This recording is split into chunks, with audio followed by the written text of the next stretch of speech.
Bogalusa City Council now come to order. It's 5:30 p.m. 5:30 p.m. on the 18th day of December.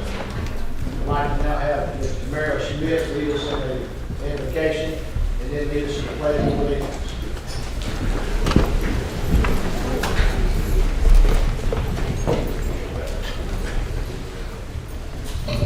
Heavenly Father, we come to you, Lord, on this night, Lord, just asking you, Lord, to give us the guidance, Father God.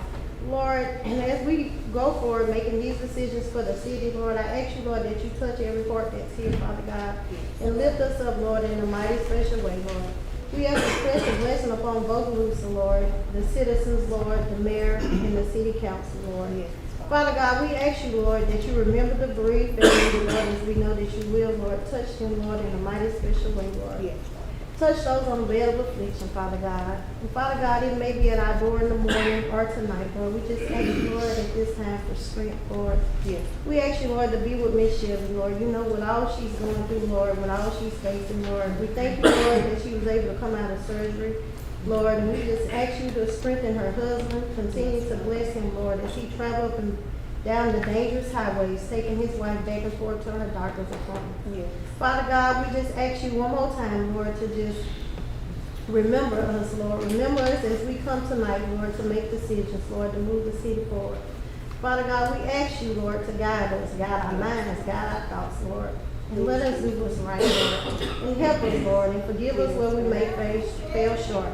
Forgive us of all our iniquities. And Lord, let us just do what's right. As we come into the new year, Lord, let us remember to have thanksgiving in our heart. And we ask all these things in your darling Son, Jesus Christ's name. Amen. Amen. United States of America, and to the republic for which it stands, one nation, under God, indivisible, with liberty and justice for all.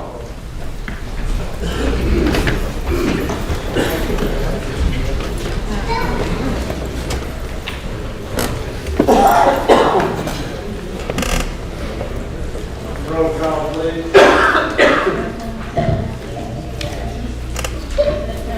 Here. Here.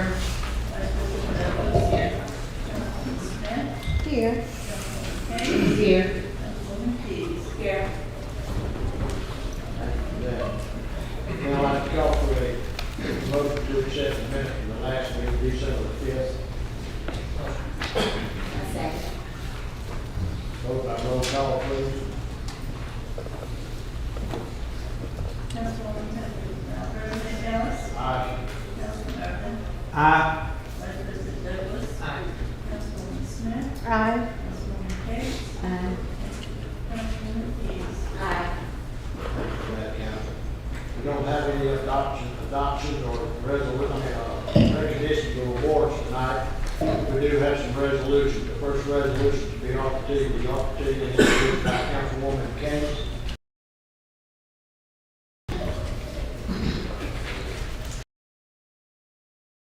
An opinion from the Attorney General's office from the state of Louisiana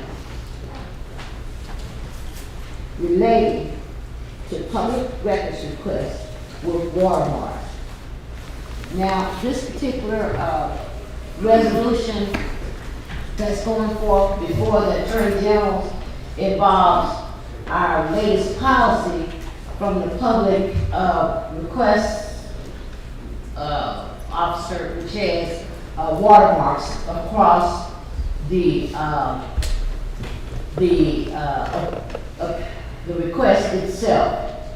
And I've spoken with our city attorney, and I also spoken with our mayor on this, and we'll all come to an agreement for the Attorney General to make the final decision on it per a letter that was from the AG, which indicated it's an AG opinion inquiry, and from AG Boudreaux, Olivia Boudreaux, and she indicated, as before, I cannot give you official opinion on the topics you have asked about, unless our office has received an official opinion. That being said, attached is a few previously rendered opinions that may help you with your inquiry. And those particular opinions that they sent out, it pretty much address just public records requests. So, as I said, this will be deemed forward to the Attorney General's office, and it reads as follows. The Bogalusa City Council requests an opinion in the attempt to resolve a city issue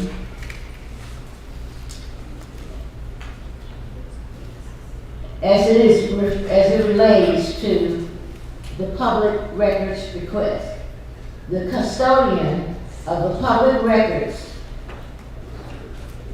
has initiated to apply watermarks across the applicant's public records request on each page of each document. Number one, inquiry.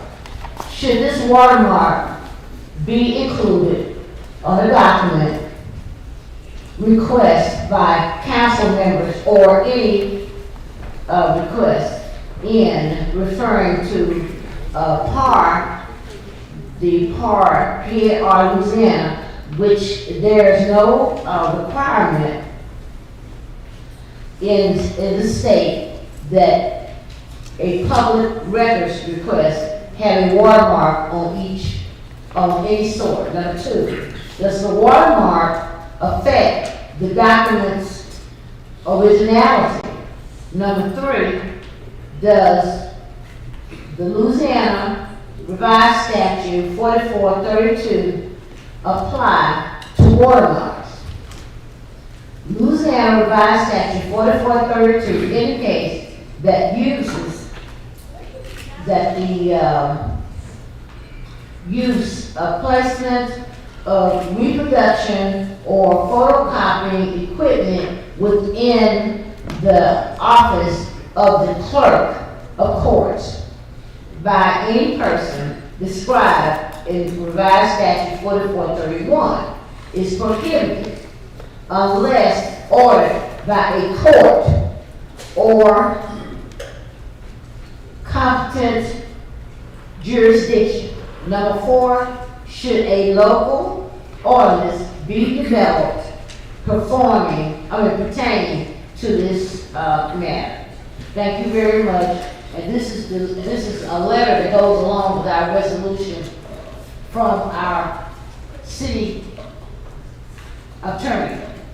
And as I said, it's been presented. This has been presented to our city attorney.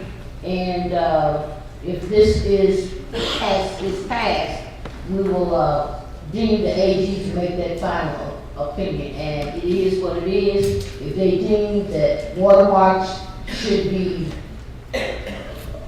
within the document itself, well, that, as I said, it deems what it is. I also put in each council's box today the letter, and also put in the box from AG Olivia Boudreaux. And if you would like the particular opinions, I could forward those. Well, I have them with me tonight, and I can get copies to each council member and to the administration on their findings.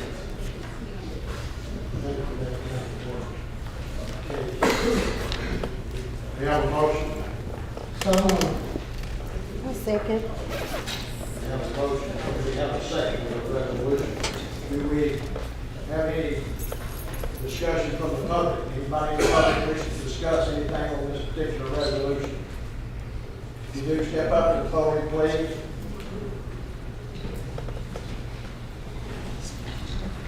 Name and address, please, thank you.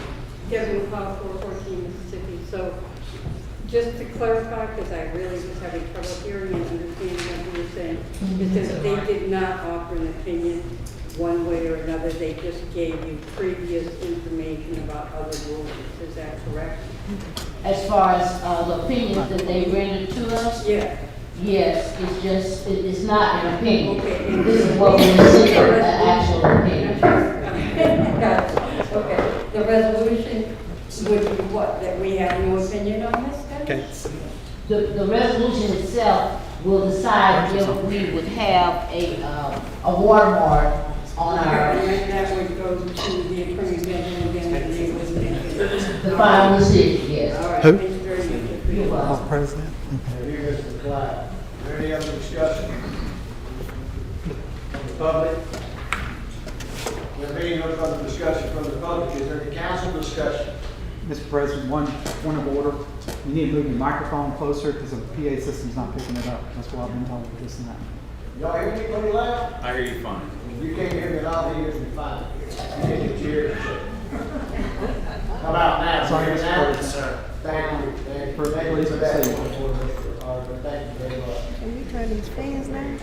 But yes, we do need a attorney general opinion. Yeah, we have any further discussion on this matter by the council? Any council members want to discuss this resolution? There being no further discussion from the council, we call for a vote by roll call, please. Aye. Councilman Irvin, Aye. Vice President Douglas. Councilwoman Smith, Aye. Councilman Cates, Aye. Councilwoman Dees. The next resolution to be introduced to, introduced to by Councilwoman Key. A resolution for the City of Bogalusa Police Department. Can't hear you really, really well, so Can you hear me okay now? better. Okay. A resolution for the City of Bogalusa Police Department Cost Savings and Reform Board. This is a resolution and it states, whereas the City Council of Bogalusa is committed to the fiscal responsibility and effective law enforcement practices, and whereas the City Council acknowledges the importance of exploring potential cost savings and improvements in policing practices, fleet management, and organizational restructuring within the Bogalusa Police Department. There are several sections that go along with this resolution. The first is, this is a special board referred to as the Police Department Cost Savings and Reform Board. It's hereby established to investigate and make recommendations regarding potential cost savings measures and improvements in policing practices, fleet management, and organizational restructuring within BPD. The second section is the composition of the board, which shall be one representative from BPD, one representative from Washington County Sheriff's Office, the mayor, 3 citizens, and 1 councilperson. The responsibility of this board is to examine the practices that I stated before. They shall solicit input from relevant stakeholders, including law enforcement personnel, community members, as well as other experts. The board shall present its recommendation to the city council within the first 90 days from the date of its first meeting. This board shall then be resolved after it presents its findings to the Bogalusa City Council.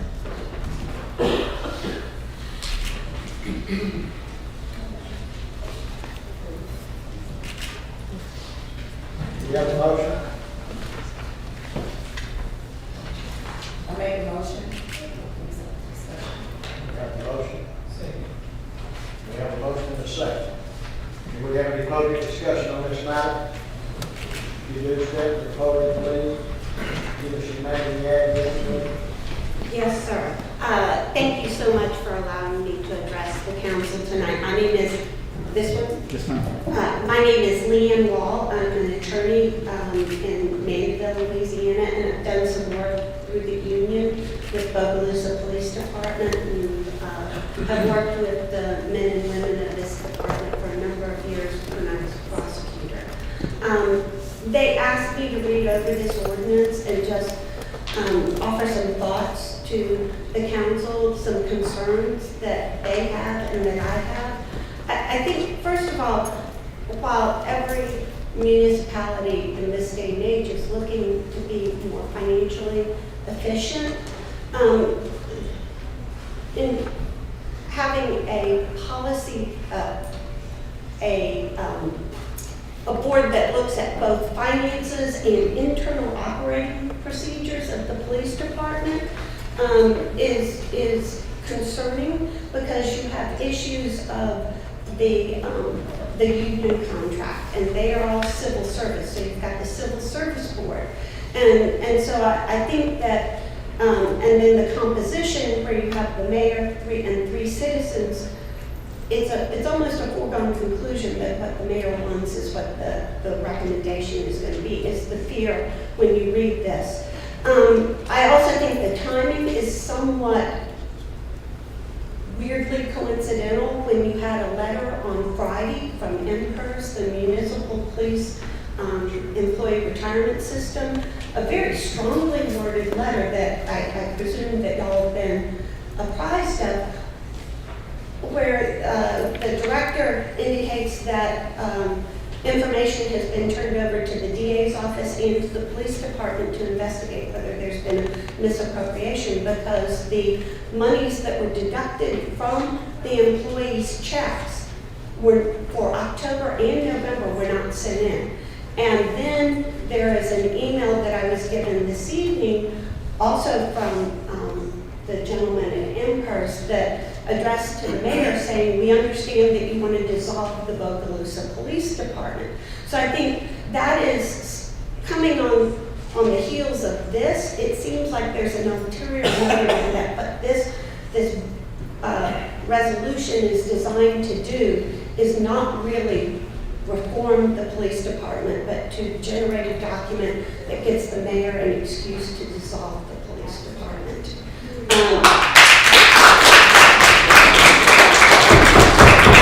Please, have more interruptions. Let us finish, please. And I think that when you look at what MPERS says, that you also, if you are cost conscious, MPERS says that at this point in time, were you to dissolve the police department, the city of Bogalusa would immediately owe MPERS over $6 million to fund the retirement of the officers.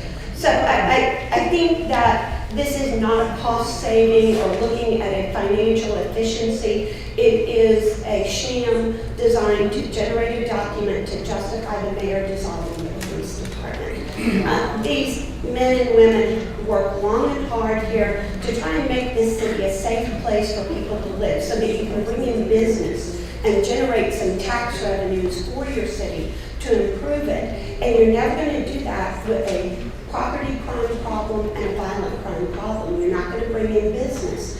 And you're hamstringing them already by limiting gasoline for the patrol cars and denying them the basic necessities they need to be effective in protecting the citizens from crime.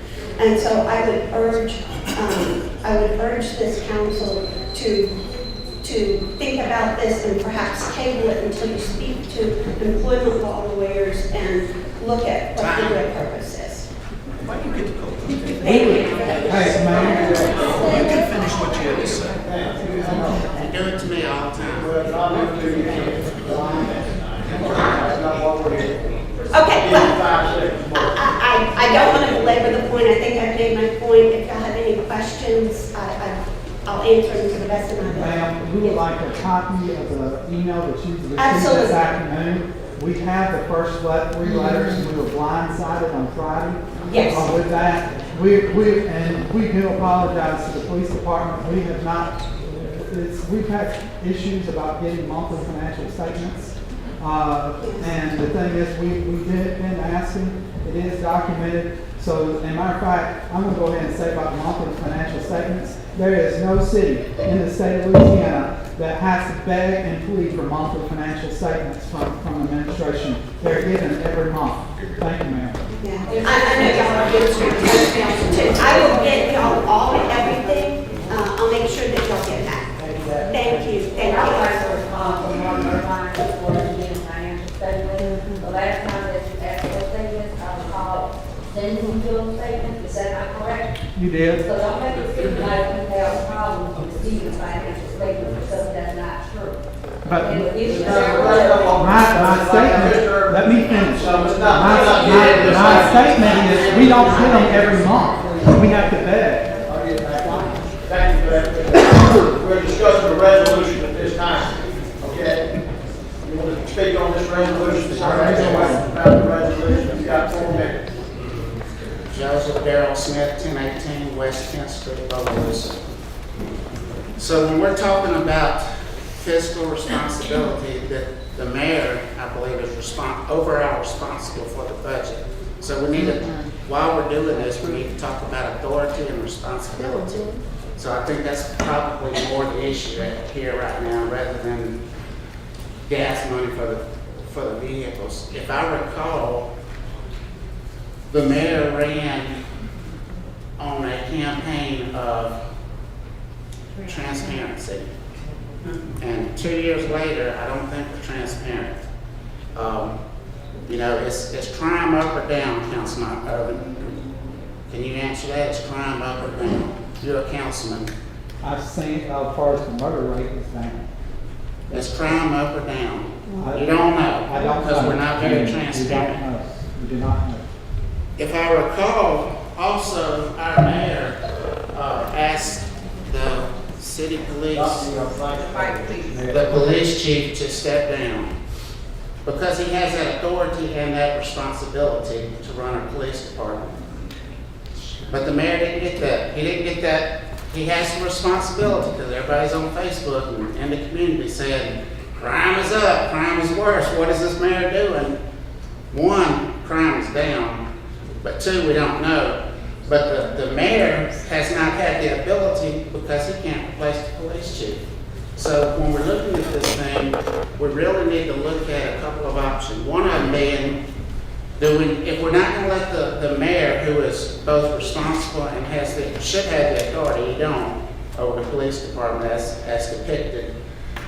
If we're not going to give him the authority and give him the responsibility, then we need to consider electing a police chief so that the people can speak. Because we spoke. We want a new police chief, we want a new mayor. And we're not getting that. And we're not getting that through the police department. So I can understand why we have a room full of police who are against our mayor who has the authority and is responsible.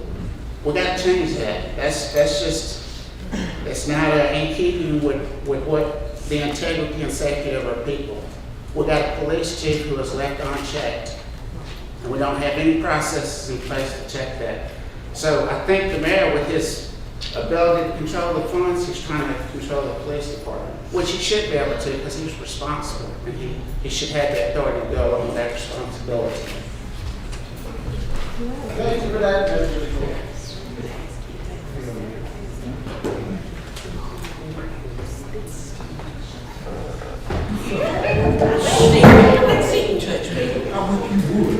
Excuse me. Tonight you will be put out. You tell him that, Coming to any and everybody in here. Mr. Sullivan, sir. We turned around and threatened to punch us. Yeah. Get out. My name is Mark. The former mayor is calling a citizen trash. What we're really talking about, I heard talking about the calling. What we're really talking about public safety. And through this year, I've seen more concern about criticism than I have public safety. I don't think anyone in here has been more of a friend of law enforcement than yours truly. Because you do need law enforcement. I can recall when I said what you said, when I took the oath, when it came to training, they only had $600 budgeted. And And that was for a police dog that they didn't even have. No training for the officers. As it was said earlier, that gentleman sitting over there, our mayor, Tyron Trump, and he is our mayor. He has the responsibility for the safety of this city.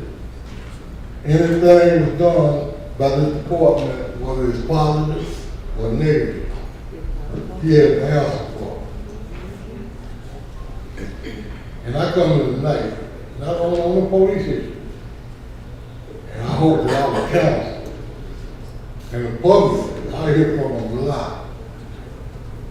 They really wish you would stop fighting against this administration and work with this administration. Bogalusa has a golden opportunity. People are watching us from all over the world. Just before Veterans Day, the day before Veterans Day, I had some friends visit from Connecticut. One of them, the wife, she was a professor of psychology at Yale University. And I had made some arrangements with the mayor when they came to do everything and meet them. And his name was Tim Brown. Tim's father was an opportunity in Vietnam. He passed away tragically. He won a lot of awards, Purple Heart, Wounded, Silver Star, Bronze Star, and he was killed in a tragic accident in his yard. And Tim was so impressed with our city and with our mayor. They had heard about him on the East Coast. I think one of the chief nights he met with us. We have a golden opportunity in both of us. If we would just work together. But we fight over privilege things. There's nothing wrong with having political ambition. The people spoke. This is Tyron's time. Now, if you want to run later on for a position, that's what it's all about. People have given their lives for you to have that opportunity. But while he's here now, I'm begging for the citizens of this community, work together. When Tim came down, he brought his wife, he brought his 2 kids. One was 6, one was 3. I have 2 grandkids, 6 and 3. When it was time for them to go, it was tears kids. They never had met each other, but they became friends. And that gave me some really hope that our kids see something that we don't see. We need to change. Thank you.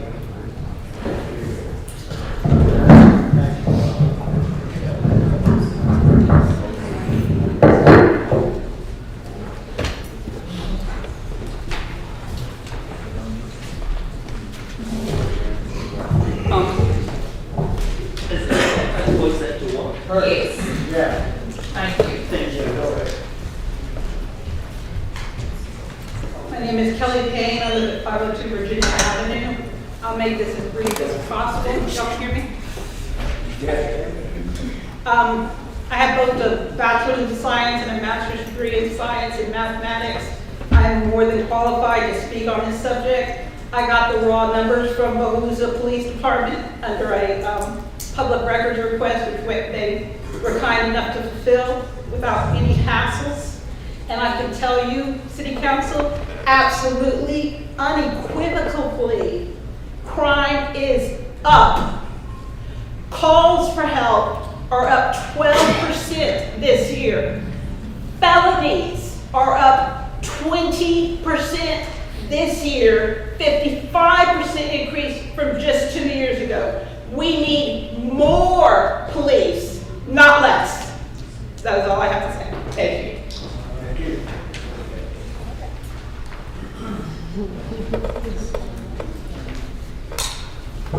Good evening. My name is Rhonda Brady. I live at 8260 East 7th Street here in Bogalusa, Louisiana. I just want to say to the mayor, he's doing a wonderful job. I also like to say to the police department, they are doing a wonderful job. As far as crime, I've seen crime has went down. I've seen a difference. I'm speaking as a citizen. Even when new administration and the council board started, even myself, we was all bickering with each other. I see a difference. I see us coming together. We may agree and disagree, but y'all at the same time, our mayor, retired mayor, that's our mayor. We need to try to stick together. It's time. Bogalusa is coming up. I'm not up here to say anything negative because I've seen a lot of positiveness. And we need to all just stick together and just give what he said a chance to see. I don't think he wanted to get rid of the police department. He's just trying to make things better.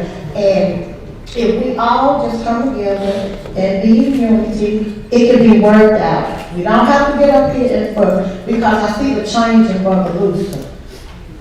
Y'all see the change? I'm asking the council members. I know y'all see a difference in the change, and I like the fact that when it all started, everybody disagreed, but some things now we're learning to come together. So I'm just asking that we unify, make our city beautiful, and let's just work together. Thank you.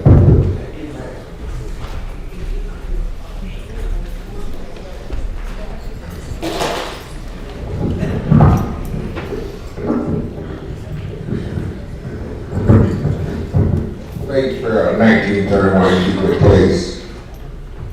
Bogalusa is governed now since Percy night. And Mr. Bowler took over the police department. I can tell you it's a true fact. I told the previous mayor not to hire Cameron Bowler for police chief because I knew he wasn't qualified. And I told him right here that he wasn't qualified. I begged her not to get him, but she did. But it's time for us to get rid of Kim and bring on the new. And so let the council do his job for the mayor to do his. When you got his hands tied, it's not too much he can do. So let's not tie his hand and let him loose.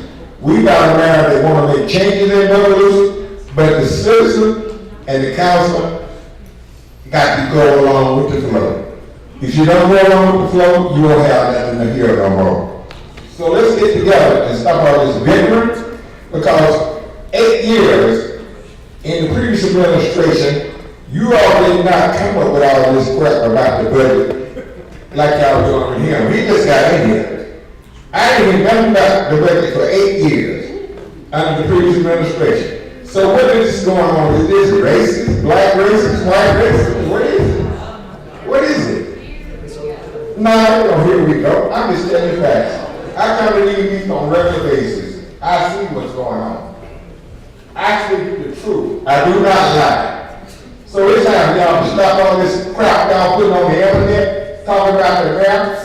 It's not true. See, because I come here all every week. I just left Atlanta today just to get into this meeting. I don't miss meeting. So y'all need to get a grip and stop all this foolishness and stop all this hate. I don't know on course. You all need to get on course. That's what y'all need to do. And let's go ahead on and do the right thing for the city of Bogalusa. Now, whatever the mayor decides to do with everything, let's work it out and let's always get the best man for everybody. Thank you.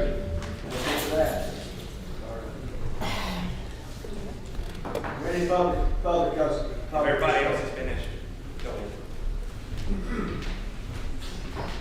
Christopher McClellan. I live on 9439 in Bogalusa.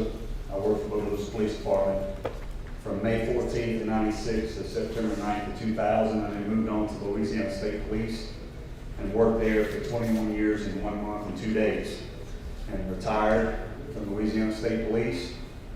And I have a vested interest in this police department. This is where I started policing. I love this city and I love the police department. And if you see fit to pass this resolution, I think the main issue that I have with it, if it's going to pass in the first place, is the composition of the board. I think if you're going to pass this resolution, like Ms. Wall said, I don't know anything about Mayor Trump. I've never spoken to him. I don't know anything about it. I'm not getting into the bickering and all this other craziness. But anybody that looks back at this and looks at it, it's obvious that there's a 4-3 vote automatically. If he is allowed to pick the 3 members, and he picks 3 members, most of the time human nature is to pick people that agree with you. So if he picks these 3 members and he votes the recommendations of the board, then I don't think you're getting a fair shake. And these police officers are not going to get a fair shake. So my issue with it is, and I think on their behalf, it may be a foregone conclusion that this resolution may pass at some point. That's a whole nother topic, but the composition of the board, I think it can be better composed, have some different people, picking people for this board so you have a better breakdown of the votes on this board. And I think if they're going to have to be subjected to something like this, I think that they need to have a better shape on the composition of the board. Thank you for that.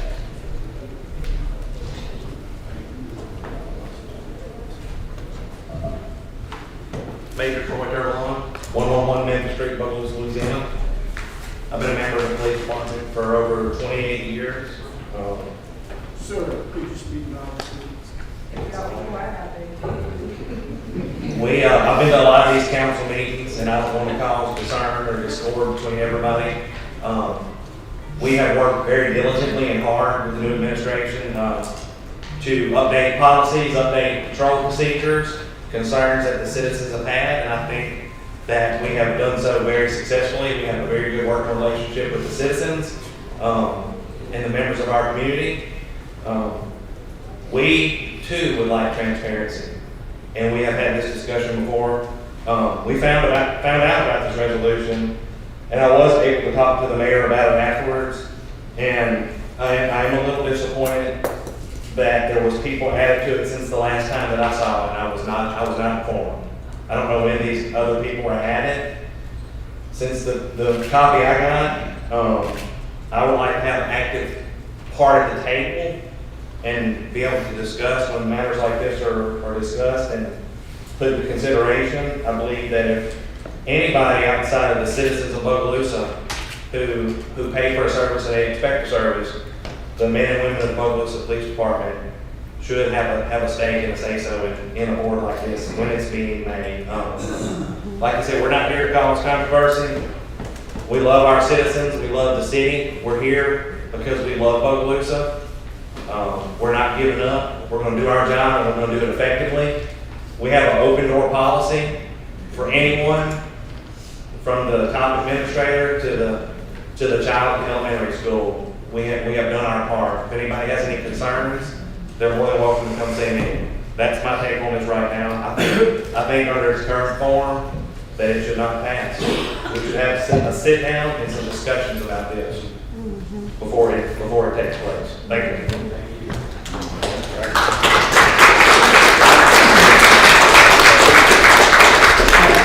I do have a question for the police department. Yes, sir. Is it true that y'all are over budget right now? I was informed that we were over budget, yes, sir. I just found that out Friday. Not from you, from somebody else. I would like to know in the administration, anybody wishing that it's knowledgeable on the budget, how do we get that way? Thank you. We got that way. How do people get over budget? They spend money and they go over the budget. And you're stating that you were just informed Friday.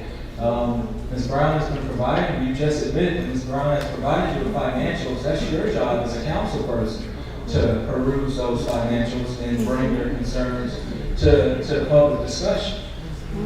So, yes, they're about, I believe, $650,000 over budget right now. Okay. Now, as full disclosure, we only have expenditure statements on until August 21st, 2023.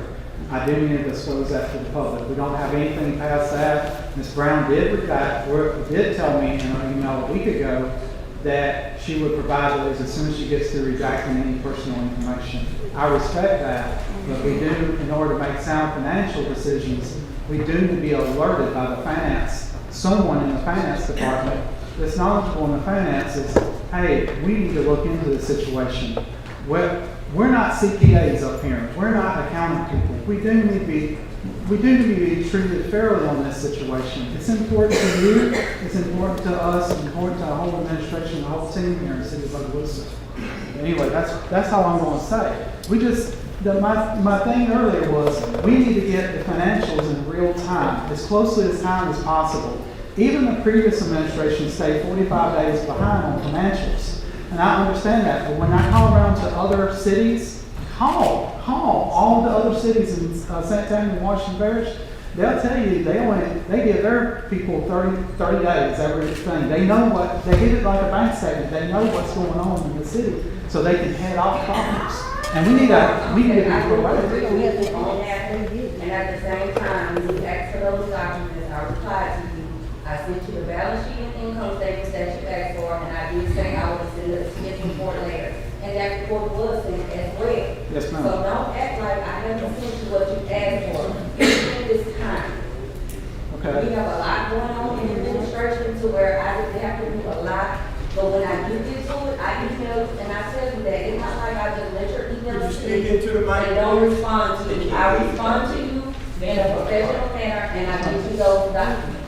Yeah, you do respond in a professional manner. I appreciate that, because I wish that everybody would respond in a professional manner to my emails, because I won't commend you about responding to my emails in a professional manner. But however, the expenditure report, how much we spent, is only through August 21st, 2023. Whatever date you asked me for, that's what I sent you in your email. I sent you exactly what you asked for. Go back and look. Okay.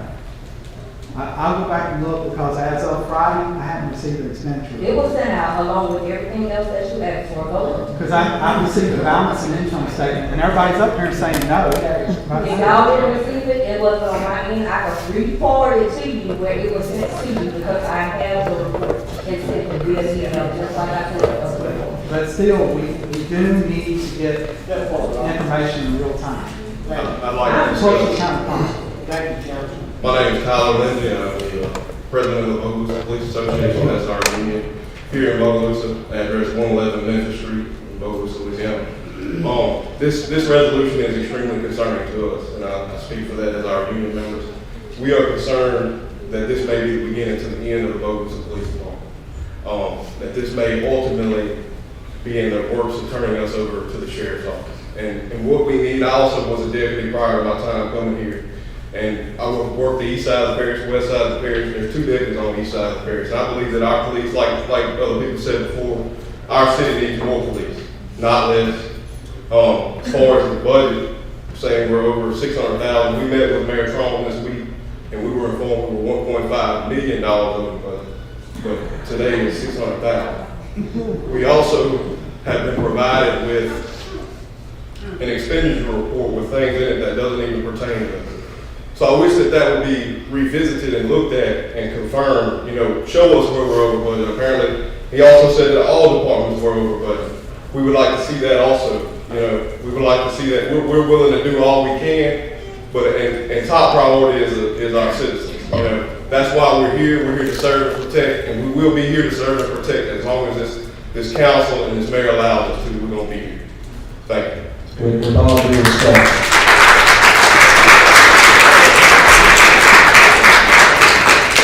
With all due respect, I don't know how this turned into the mayor hates the police. I have tried to work with you all. I have a very decent relationship with Mr. Knight, Mr. Turbine. We have worked together on a lot of reforms. This is simply doing what we have been instructed to do by the auditor since 2021. I'll discuss that more once we get to council discussion. But we all want to save city. We all want more presence. I want y'all to stay out of the office, and I keep preaching that.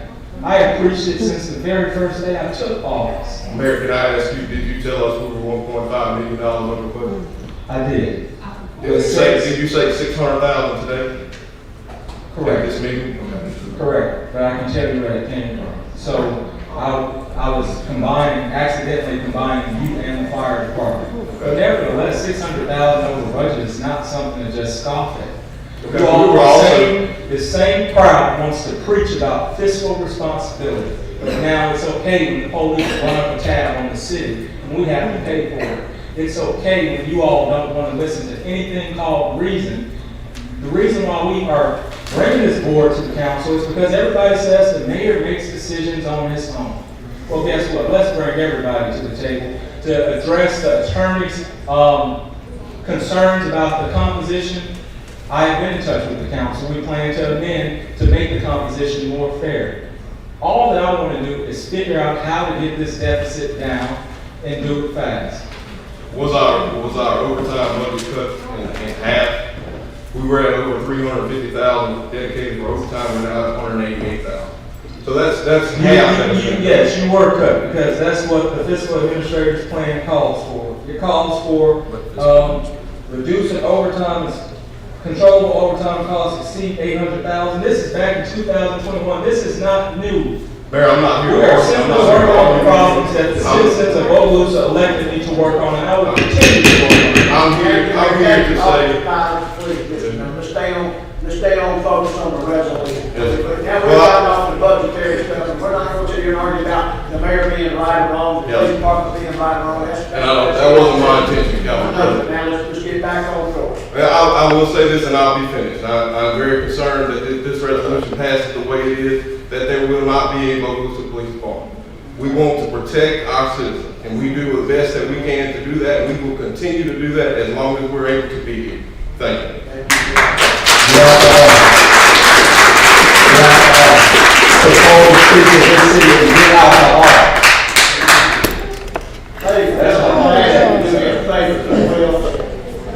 After someone speaks, whether you like what he says or you don't like what he says, please hold the applauding down so we can move forward. This is not a town hall meeting, it's a council meeting. We're trying to conduct it professionally and as a council. So as a group of councilmen trying to do the job that you have elected us to do. So please, when we ask you to do something, we're not trying to be rude. I'm asking you to hold your applause, hold your yees and your yangs until after the meeting's over. But please, give us a little respect, okay? Thank you for that, and we're going to move on. Is there anybody else in the public like to discuss or speak on this resolution that we're speaking of right now? If there being no, come forward, young man. Yes, sir. I have more questions. Okay. Getting any answers, I don't have any. State your name and address. My name is Brian Moses, and I don't live in Bogalusa, but I live in Monaco, but I own property. And I've heard you talk about racism, heard you talk about the mayor, heard you talk about the police department. Ain't heard anybody talk about the plan. Is the plan to get rid of the police department? Because the crime is down, and you get rid of the police department, then you're gonna change stuff. And then change. So the change gonna come with you.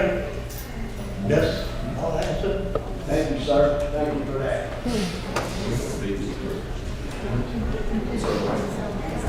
Is there anyone else wishing to speak? I'll keep it simple. William Arata, 216 Austin Street. Mary, open to a question. Is this ever going to devolve into getting rid of the police department? Is that even on the list of possibilities? From day one, I have stated, this board shall look at everything.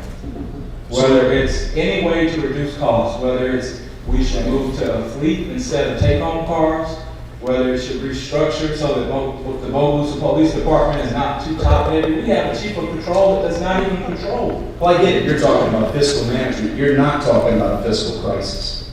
When you get rid of a police department, that's a crisis. If you're managing how much it costs to put gas in a vehicle every day, or whether or not we're going to get an oil change or fix the oil in the fire truck, pick one. We're not doing any of that. Fiscal management is different than fiscal crisis. So are you willing to commit to not getting rid of the police department? Right here, right now. Like I stated, this board shall look at all measures to cut costs. Thank you, I appreciate it. And I will continue to speak. This talk about the sheriff's office, this isn't anything new. This goes back 2 or 3 administrations. Every mayor that has sat in this seat has looked at ways to cut operational costs, or at least they should have. This is not anything new. Nobody's saying give the police department away. we're stating that it should be looked into. When it comes to the administration, everything should be looked into. But when it comes to the police department, the same people beating the drum saying transparency are now saying, vote this down. We need to bring everybody to the table. Citizens, council, law enforcement, the mayor's office. Everybody needs to come together and figure out a plan. You state that I run this like an emperor. That's my nickname, the emperor. Well, guess what? Let's make it a democracy, and y'all are still lying. I yield. Thank you, Mayor, for that. Anybody else want to speak on this resolution? I'm acting chief person. I've been following here 31 years. I love Bogalusa, I love our town, and all these guys, I appreciate all the work they've done. They have worked hard, tremendously. We've been working with the skeleton crew for most of the year. That's why we have a lot of problems with our overtime, because we got to have enough people to fill the shifts, get out here and patrol the streets for the citizens. I'd like to thank Paul Turbalon, my assistant. He's done most of the groundwork, the footwork. Appreciate all the work that he's done, and so let him do most of the talk. We are against this resolution. We think it's going to lead to other things, such as Sergeant Tyler Lindsay spoke of. And that's about all I've got to say. I don't have a whole lot to say. They've done pretty much everything else, other than I want to thank the men and women in blue for all they've done for this city. Thank you, sir. Thank you for that, ladies and gentlemen. Is there any council discussion?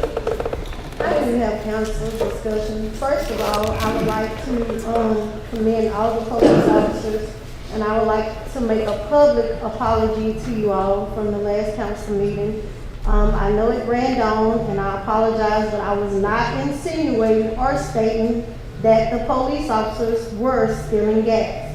So therefore, I would like to tell y'all I apologize, and I'm sorry, and thank y'all for the jobs that y'all do. To Mr. Smith, as of January through October the 23rd, Mr. Martin may not have the numbers, but it's public records. We work as a team. However, I do. Calls, 779, arrests, 103, miscellaneous, 59, felonies, 14, traffic, 30, accidents, 41, transports, 9, DWIs, 2, that's October. If you combine October through January together, you get calls, 9,932, arrests, 1,955, miscellaneous, 862, felonies, 295, traffic stops, 800, accidents, 395, transports, 336, DWI, 29. Now, time to address the elephant in the room. I'm not for what the mayor is trying to put together. However, I am not for him not meeting with the chief as well as the assistants prior to putting on the resolution. We know that the police does work hard, they work a skeleton crew, but however, with him, a change was made, and we know that a change has to come. But however, we would like to work together in unity. Before we get to a resolution, let's all meet together so that we can work out a plan before it gets here. Before we try to conform a board, let's make sure that we can do a committee first. Therefore, we're not trying to make sure that no one loses their job. We're here for the safety as well as y'all. Y'all are here for the safety of us, and we're here to try to protect the safety of your job. However, it has been brought to my attention by the mayor that maybe not some, but a police officer was disrespectful to him, and he did meet and talk and get it situated. But we're not here to talk about who's being disrespectful or not. We're here to talk about ways to help save. So I am asking my fellow councilmen as well as the mayor that we can all come together to think about this before we even vote on this or table this or whatever it may be, that we should have met with the powers that be, Mr. Percy and Mr. Troy, before we came into a resolution. When I spoke to both of them, they had no knowledge, but they did do the professional thing, reach out to the mayor and make sure. I did speak to the mayor, so those of you all won't say that the council and the mayor does not work together. I totally get it. He's trying to control a budget. To make sure that we're able to make these needs. Maybe we could save money to, everybody complains about the streets, to get road repairs done. Now, I'm not saying that anyone is gonna lose their job, I don't know. But I'm not here to make sure people lose their job. That would be detrimental to me, just my personal opinion. So once again, I'll say to the police officers, I am sorry. I was not insinuating that y'all were stealing gas at all. Also, I would like to make a statement. I had to read the resolution in its original state. I had some suggestions in which I went to the mayor to discuss. In no way do I want the composition of this board to appear biased and unfair. So in stating that, my recommendations are to terminate the word board and replace it with the word committee.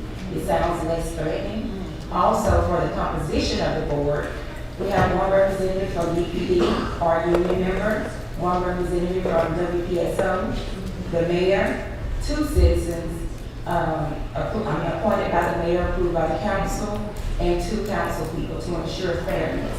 Also, it is my understanding that this committee will have no authority. It's just an informational committee to go out, to study, to look over budgets, to see how we can change some of the strategies and report that back.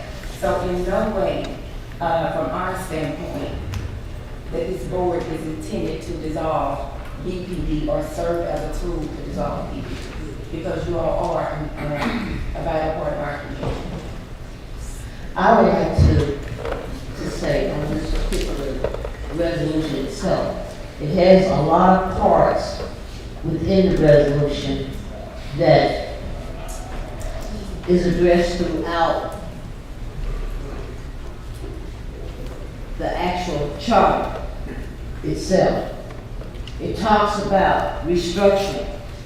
Restructuring, from what I've read, involves both of our actual citizens. Not only the council, but the citizens itself. Also, it talks about fleet management. Okay, fleet management, which would involve cost. Anytime there is a cost, it should not be in the form of a resolution, but it should be in the form of an ordinance itself. It talks about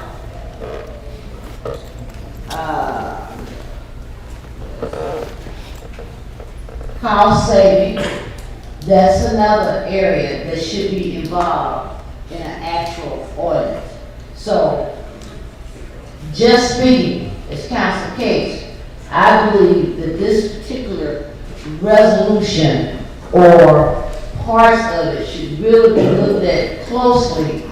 And as the attorney had mentioned, that we go back to the table and we get everyone involved in it before we make a final decision on this. Also, it says that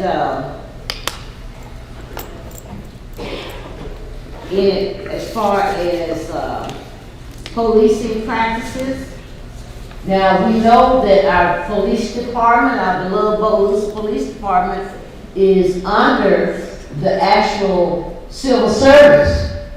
So my question is that these different parts within this particular resolution should be deemed through how is the civil service affected? How would it be affected? Or how is civil service deemed the particular parts that within this resolution? So I believe that we should go back to the drawing board. We should table it, and everyone that's involved, including Washington, I see Washington Parish that's involved, will be part of it as well. If they should be part of Bogalusa's resolution. So that's my take on it, to start on it from the beginning, go back to the drawing board, I see that our retirement, was affected, with this, resolution, that we're behind. It's not to say that parts of this particular, resolution has been, deemed, should be going forward, but we should go back and just start from the drawing board. As far as, and I have one more notation. As far as our budget is concerned, I did speak with, Mr. Bailey. Is Mr. Bailey here? Yes. Okay, yeah, I did speak with Mr. Bailey, and Mr. Bailey is working on our budget. He's working on, the budget as far as the 2023 will have a revised section in it that will also address our 2024 budget. And also, he had indicated that he's going to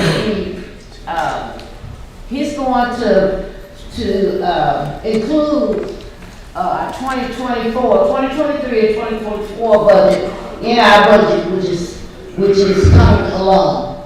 That we will have a budget together, not only for the police department, but for the fire department as well.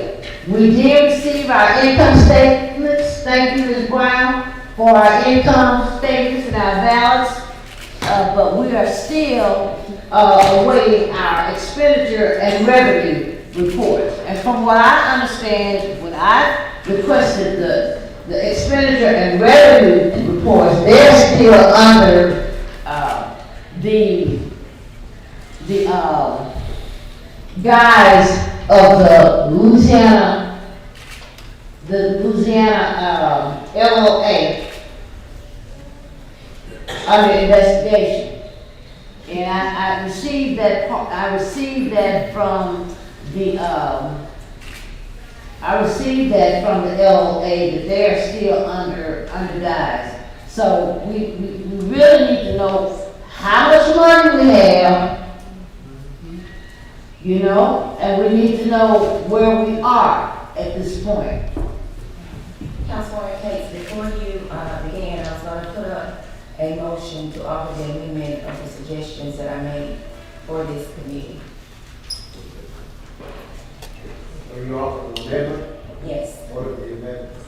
To change it from board to committee, and also to change the composition of the board. With that being said, I do make an offer to table this resolution and let the particular parties that come together with the mayor, and that we will come back to the table. Councilwoman, in all due respect, I agree with what Councilwoman Keys stated. We need to work together. You all stated. Oh, absolutely. Can you let me finish? Go ahead. You don't let me finish? I said go ahead, Mayor Trump, go ahead. Thank you. So we do need to work together. You talk about tabling. You all do not take action once you table something. You all tabled an employee handbook months ago and have yet to bring it back up. The policies that need to be put in place when we brought forth the handbook, they still need to be put in place now. But you have not, as a council person, proposed any resolution to that matter. And I'm afraid that is what will happen here. Like I stated, there are many tools in a mayor's toolbox, including cutting the force down through attrition. That's what Mayor Mizell did during his tenure. That's what plenty of other mayors across the state have done with their police departments when we face budget matters. This is an effort to work together. Either you vote for a board that is fairly composed, like we have tried to present, and let's get together at the table and discuss it. Nothing that this board comes up with is law, nothing is binding. They're just going to issue a report to the city council on areas that we can improve the Bogalusa Police Department. I honestly don't see why that's controversial. You're stating that I should have went to the police leadership before putting this resolution. I wholeheartedly disagree. So you saying The you gave Bogalusa veto? voters, let me finish. The Okay, Bogalusa simply answer the question. Can't hear both of y'all at the same time. Bogalusa Now, voters. I'm gonna ask you to hold up Ms. Keys for just a minute. Mr. Mayor, I'm gonna ask you to hold up, let me get back to Ms. Keys. Ms. Keys, would you offer an amendment to the resolution there? Yes, I was offering an amendment to make the changes from board to committee, and also to change the composition of the board to ensure fairness for all. Okay.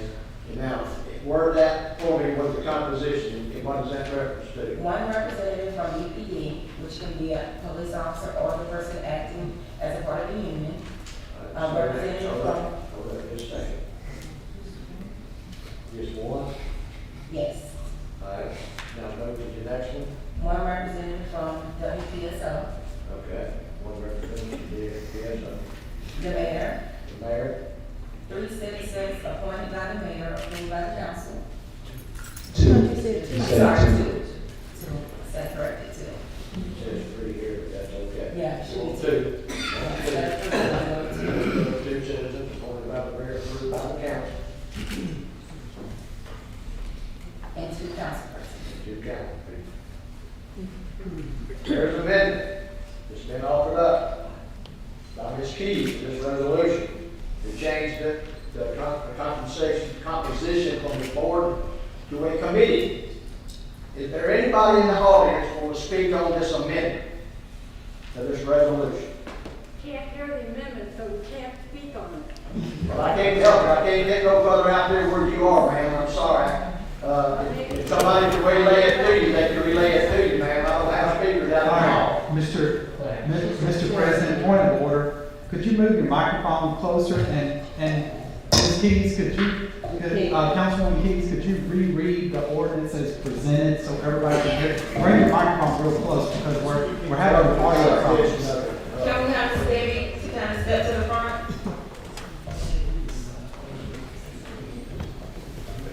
She's in the far back, so that may be the problem.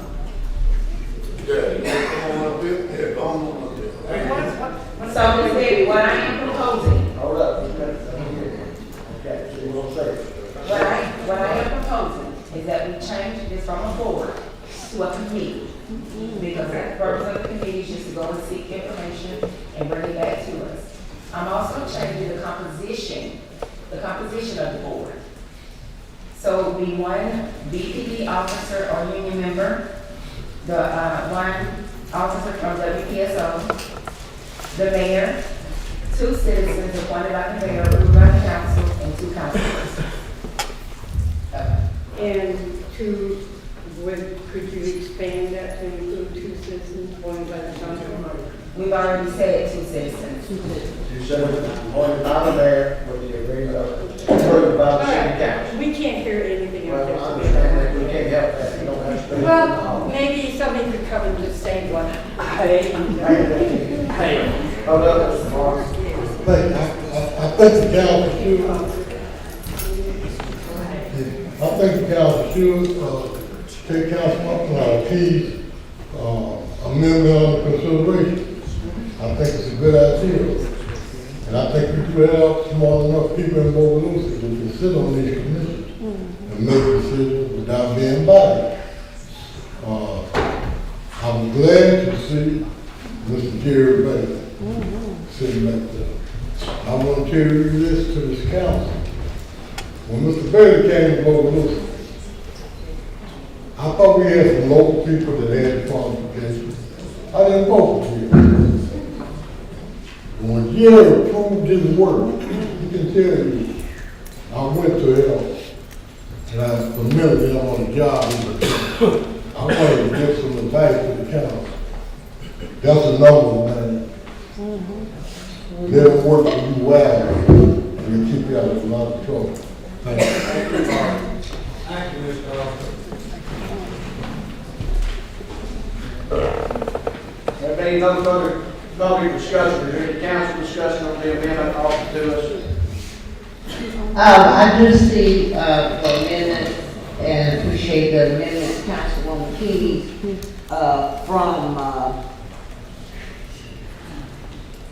one representative from Bogalusa Police Department, 1 representative from Washington Parish Sheriff's Office, the mayor or his designee, 2 citizens appointed by the mayor, and 2 council persons, correct? That's the amendment.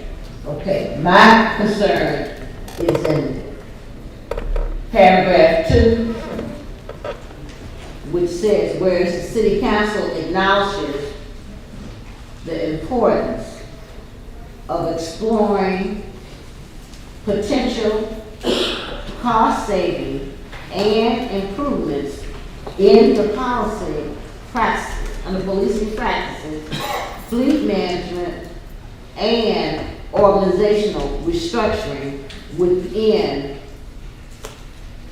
the Bogalusa Police Department.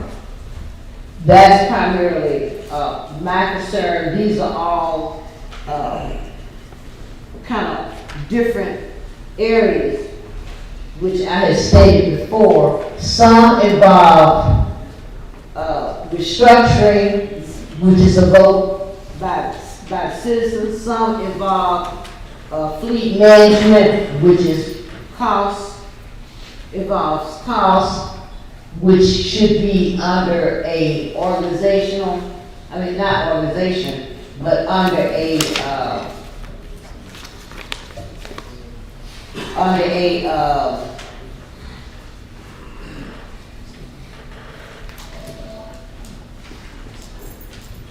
ordinance, and that is 2 of the reasons why I indicated why we should go back to the drawing board. And Mayor, point of order, you indicated with our handbook, I attempted to meet with you several times. You could ask your staff on the handbook. I think I even mentioned it to you. I came up to meet with you on that. So no, I did not just ignore that on the handbook itself.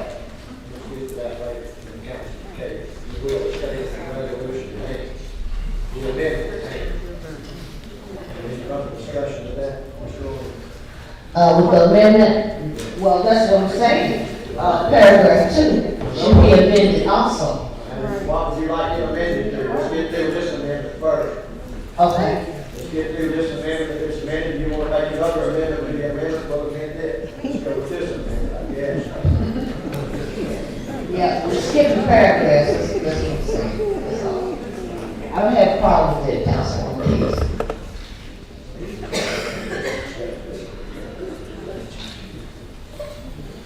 Any further discussion with the city council?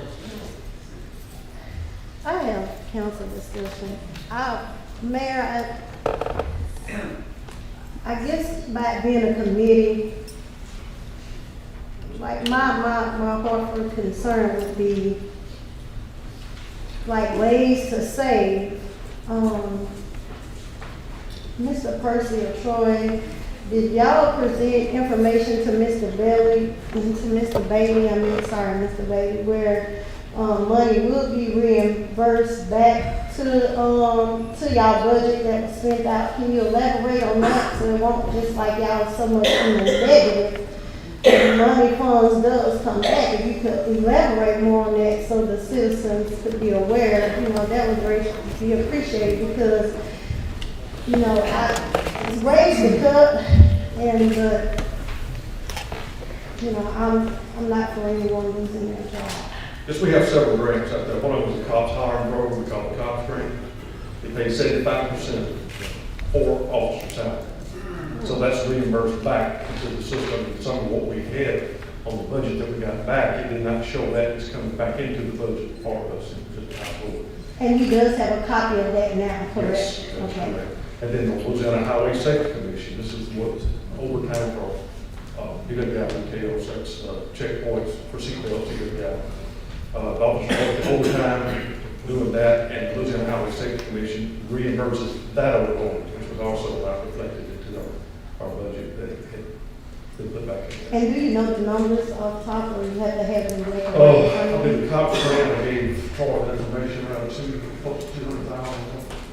In that area, it's that neighborhood. Yeah, and I think we're gonna afford 7,000 reimbursement overtime from Louisiana Highway Safety Commission. That will be reimbursed. Yes.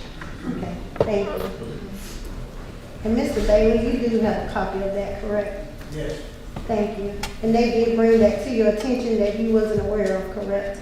Yes. Thank you. That's it for my discussion. Right. Any other discussion? There being no other discussion, we have to vote on the amendment that Ms. Keys offered up.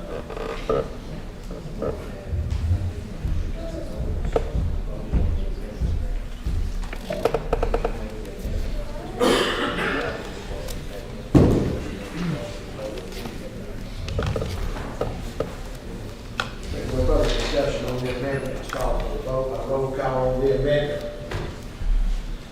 President Hillis. Nay.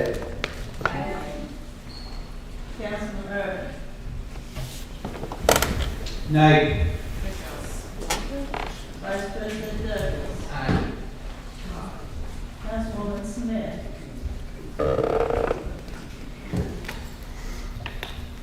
We're gonna be able to change the information and bring it back, correct?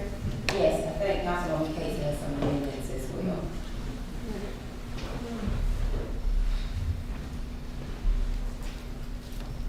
And we will bring this back at the next council meeting. If not, I will.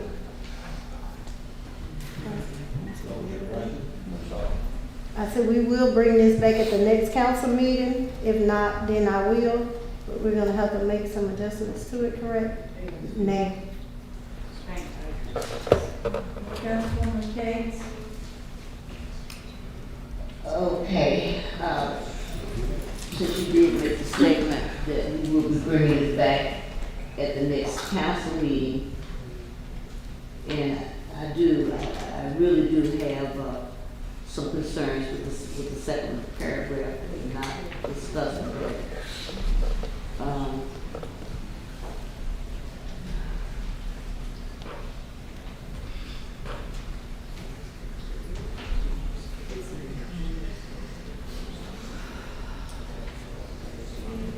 I know I don't, as I said, I don't have a problem with the actual amendment, but I think that we should look at this within another time period, and I really believe that we should look at this in an ordinance form,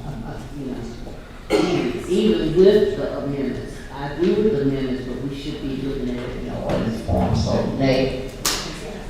Councilwoman Keys. And let me say this, I'm hopeful that this composition of this board, even with the this can get together and kind of go over this resolution to make it right so that we can move forward and address any issues or concerns that we may have that, that possibly hinder progress for the city. At this time, this resolution fails. And can I just add to the record, point of order, President? Mayor, we will get together and look over this, and I promise you, it won't be like tabling it and we don't bring it back, because like you said, we have to look towards moving forward. And I prayed about it, and just to make sure that we're working with you, and we don't want you to feel that your work is in vain, but we do need to add some literature to this particular resolution, make it an ordinance or however, but even if this case would like to divide it and make it into two, that would be fine, but I do want you to know that we are going to be moving forward, working with you, and that your work is not in vain. You have my word, I'm saying it publicly, I will bring it back. Councilwoman, and I appreciate that, and I appreciate the council. And I appreciate the council. But tonight I'd like to publicly state, publicly instruct for the public record that the Bogalusa Police Department is not to hire any additional staff. And that's on record for the entire city. And that is well within my right as chief executive officer. So I look forward to working with the council on this resolution if it becomes an ordinance. But I think in the spirit of cooperation, we do need to bring this back. Because like I stated earlier, there are a lot of tools in my toolbox, and I'm just trying to cue everybody in before I start making cuts. Right. Okay, let me bring you back to the attention of the board. The amendment that was offered by Councilwoman Keys has failed. Now we go back to the original resolution, and we have to vote on the original resolution. Okay? Now, And just for clarity, the original is as it stands with the three, citizens and one council person. just like the original on the whole, yeah. Nothing has changed. Not the original resolution that was read to everyone earlier. The council will now take a vote on that resolution. Since the amendment failed, we go back to the original resolution, and we will vote on it now. Vote by council vote by roll call, please. Point of clarification, in order to bring it back up at the next council meeting, you all should state, we would like to table until the next council meeting. Sir, we can find out, we gotta make that motion after this passes. I make that motion. No, you got to do it after you vote, you can't. We've got to vote on the resolution, and you can make an amendment to this resolution to table it and bring it back at a later date. What we just voted on was the amendment that Keys had offered up, that Councilwoman Keys offered up to the original resolution. We voted on that amendment, it failed. Now we have to go back to the original resolution, and we either vote or you make another amendment to table it to the next council meeting or whatever you want to get with the mayor and renegotiate the deal. That's how we do that. You follow me? Now, do you want to make the motion? Make a motion to amend it, to table, I'm sorry. I so move to table this resolution and to bring it back as an ordinance for our next meeting. And also, Wait, I'm sorry. Councilwoman King, I know that you are, one moment, I know that you are tabling it, Councilwoman, but I'm asking you, if you table it and you bring it back, it would not be an ordinance. If you want to take your second part to make it one, we're tabling it, so when it comes back, it will be a resolution. Mrs. Cade. Let me get clarity from the city attorney. It has to be. Well, I can tell you too, but that's fine. okay, Attorney Mack. Ladies, you step up and we can talk to you, sir. Yes. Or ask you the question. Yes.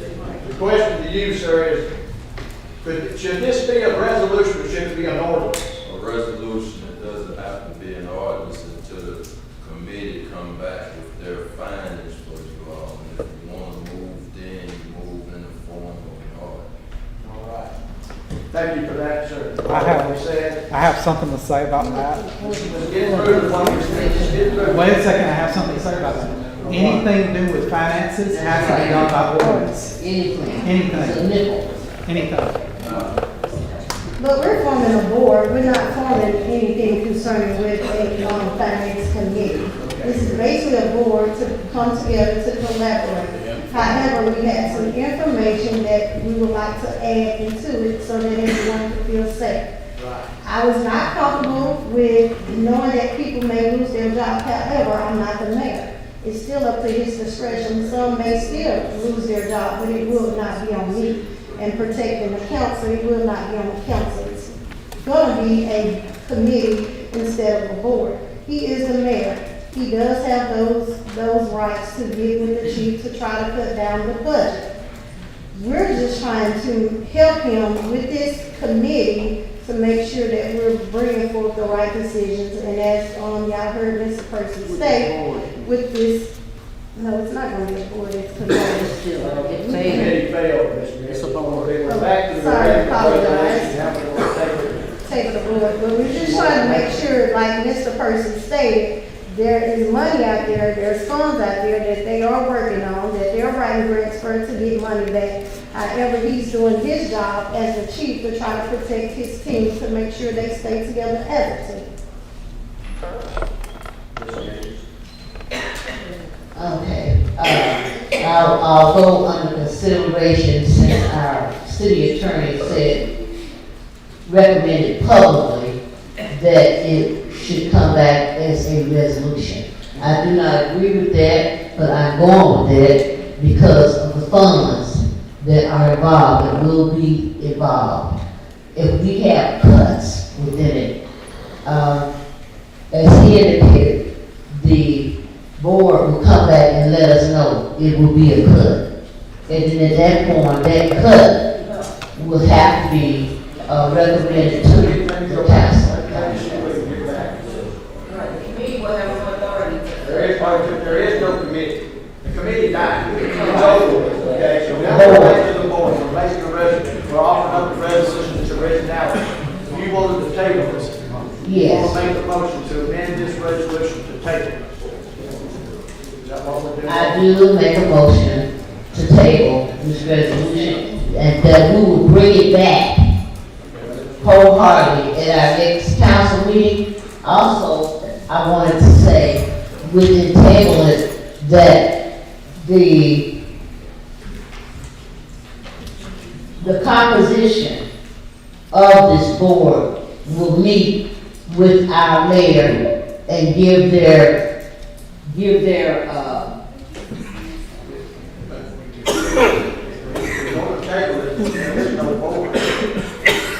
have a table in Penny seconded. She asked, she's making a motion to table it. Right. So there will be no vote. We'll have to go back to the table before there is a vote. You're gonna have, there is no vote. Yeah. Penny seconded. There ain't nobody saying anything. Oh.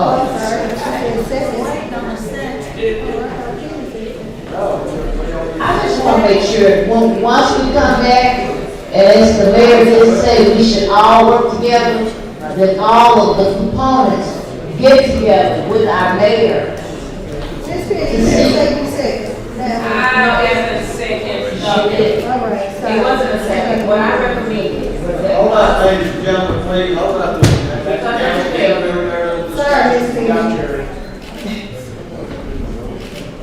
Okay, I do make a motion that we table this resolution until our next meeting.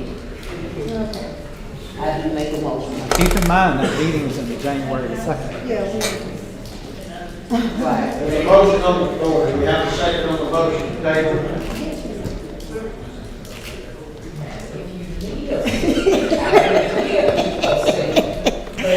I thought you said second, I'm sorry. She said that, yes. Oh, she seconded yes. Okay, I'm second now. I know you seconded it.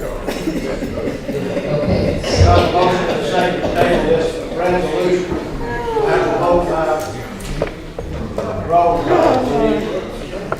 President Kelly. Aye. Aye. Vice President Douglas. Aye. Councilwoman Smith. Aye. Councilwoman Cates. As I said, with the components getting together with our mayor. Aye. You're not allowed to. Next, we have a resolution.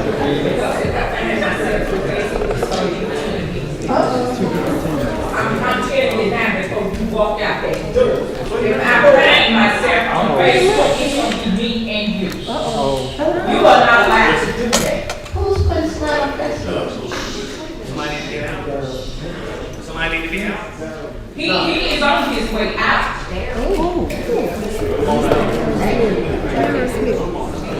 You said that you disrespected that lady tonight. Right now, you're sitting here disrespecting the council. You got one more time and you're gonna grow. You heard Vice President Keith, Douglas has spoken, and we're going to move on to the next resolution. If you all please, by Councilwoman Smith.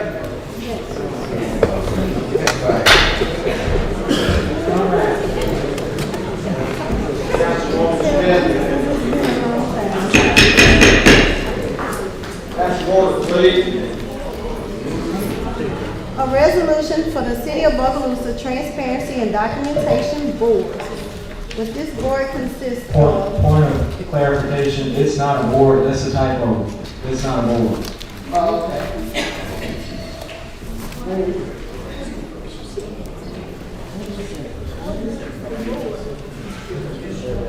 He says it's not. It's more or less a policy. Right, it's a policy, it's guidelines.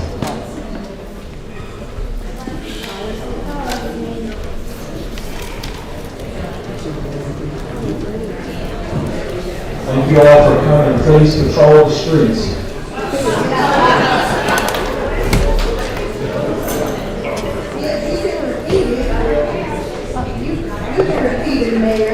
Yeah, so it's not a board, it's just a policy increasing transparency and documentation.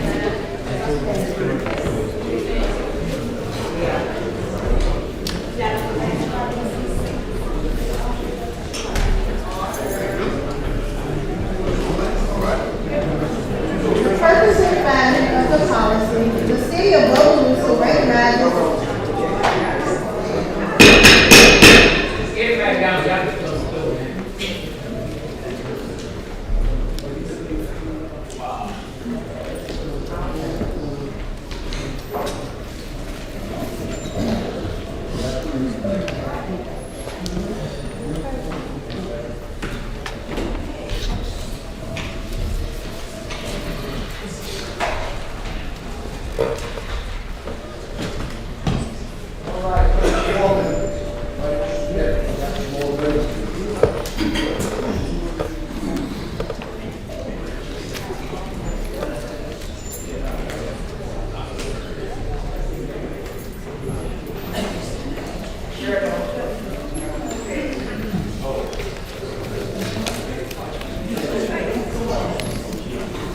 clarification, a resolution for the City of Bogalusa transparency and documentation policy.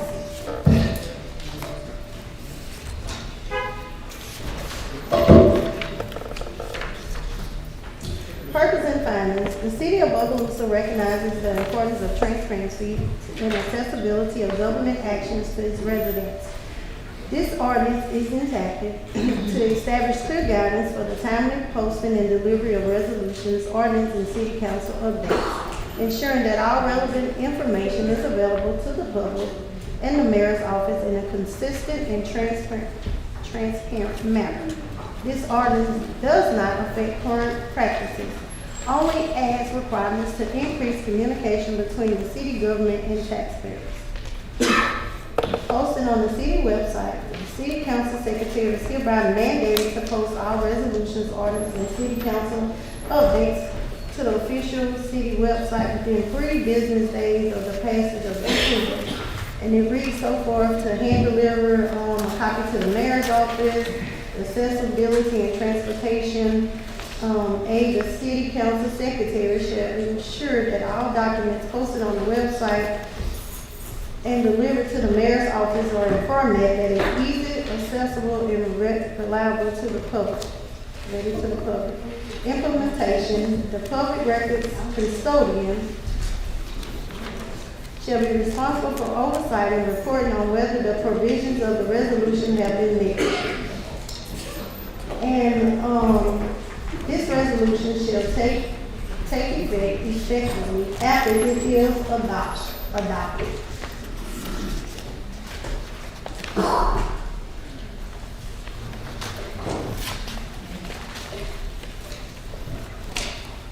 have a motion on this resolution.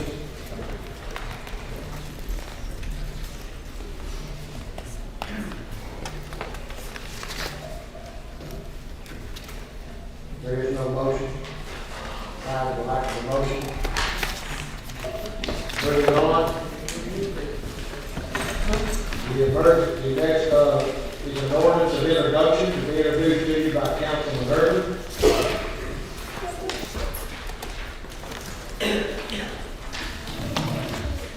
An emergency ordinance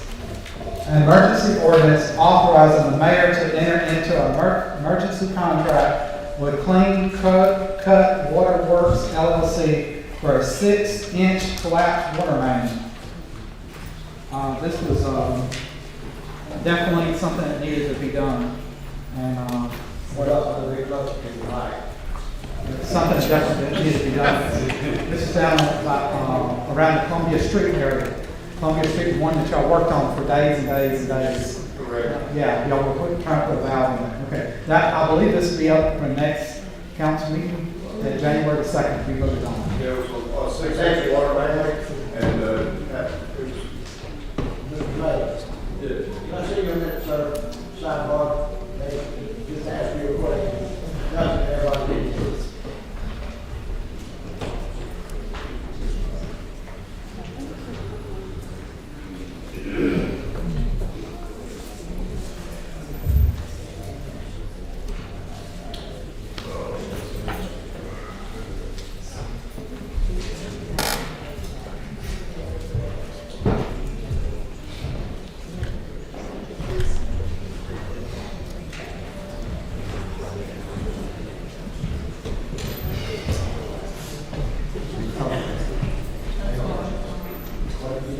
I was just talking here. Okay. Are we voting on that tonight? We have to vote on the emergency ordinance now. That's what I thought. I just wanted to explain to the council how this happens. Let us get clear here and you can explain it to us, Mr. Jackson. Okay. Let us get through with this little bit. What it is, we have to vote on the, we have to vote on this now. We don't, it's not an order, it's not an introduction. We have to vote on it as an emergency order, and it's coming back. And our next council meeting as a regular. I got you. And then if anybody needs to explain what's going on, we'll explain it to you. So all we're going to do is vote on it as the emergency ordinance, and not a regular ordinance tonight. You're going to come back together and vote on it. So then, does anybody have any questions about what's going on right now? No, okay, we're going to ask you, Mr. Irvin has read the ordinance to us. It's an emergency ordinance, and we have to vote on it now. All right. So there need to be a motion and a second and public discussion. Motion on second on the emergency ordinance. I make a motion then. Second. Motion and a second. Now, public discussion. Yes, Mr. Irvin, we will get to that next. Hang on, you got another 7 or 8 weeks. Any public discussion on this resolution ordinance, this emergency ordinance? There may not be any council discussion. Yes, I would just like, Councilman Irvin, you could indicate the location. The location was at the corner of. Columbia Street, second. That's correct. I was thinking third. The second and Columbia Street. They worked on it for days. I passed it. I've seen it. There's a lot of work involved. It's $11,000 is what it was, right? It had to be done, guys. There wasn't no way around this. It was spewing water and all over the street was flooding. These 6-inch mains, Yeah. they're like imagine a pressure water. That you have to hurry to get a plumber or somebody here. It's a 6-inch main, it was undermining Columbia Street. And that's why we have to sometimes, we're bringing, letting the council, because the council's been upset about not seeing these large zones being, disclosed or transparency, correct? So, but this happens a lot with these big 6-inch mains, and they're very dangerous. And it was going to undermine Columbia Street as well as shut down several city blocks. So the reason one of these mains are so expensive is they have to be repaired hot. In other words, they're wide open. If we have to turn that flow off, which the city is complete loop, we have to do a wall water rush. As long as that water is pumping, the water comes out. Nothing can enter. So anyway, yeah, it's definitely an emergency. And I take it that 11,000 is going to come out of the public works budget. Is that correct? Is this correct? Yes, correct. Okay, thank you. Any further council discussion? Any further council discussion? Call for a vote. I vote y'all please on the emergency ordinance. President Ellis? Aye. Councilman Irvin? Aye. Vice President Douglas? Aye. Councilwoman Smith? Aye. Councilwoman Cates? Aye. Councilwoman Keys? Aye. Thank you, Council.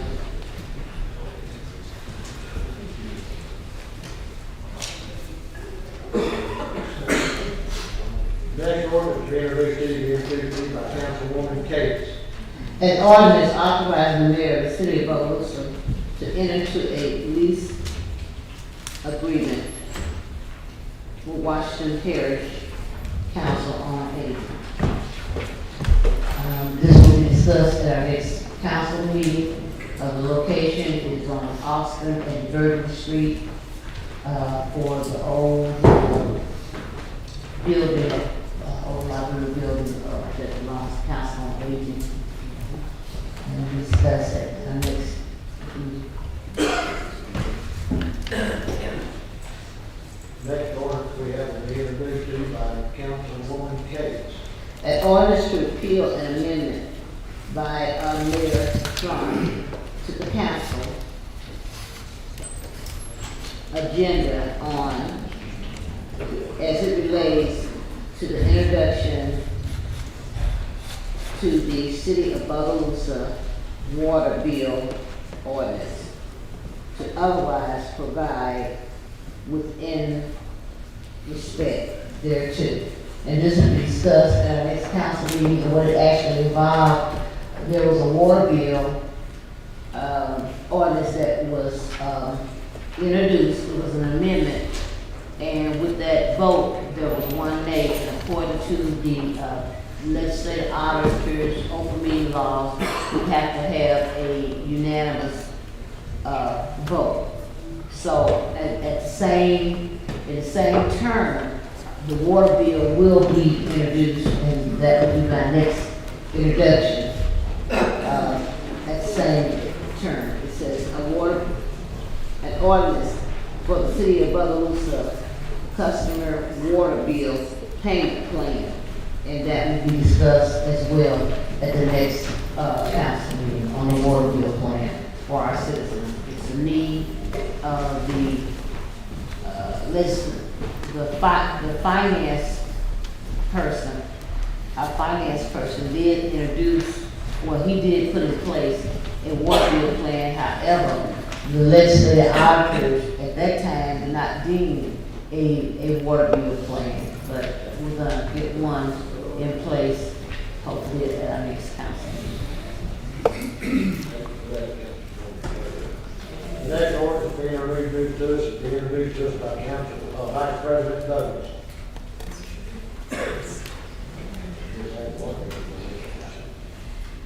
An ordinance authorizing the mayor of the city of Bogalusa to enter into an intergovernmental agreement between the city of Bogalusa and Washington Parish government for use of equipment and other matters per written agreement attached for 2024. That will also be at our next week. Next ordinance to be introduced will be introduced by myself, Vice President and President of the Council. An ordinance for the city of Bogalusa airport animal restriction. That will be introduced at our next, discussed at our next meeting as well. The next ordinance we are introduced to be introduced by Councilwoman Keys. The ordinance for the city of Bogalusa airport hangar occupation prohibition, and that will be on the call at the next council.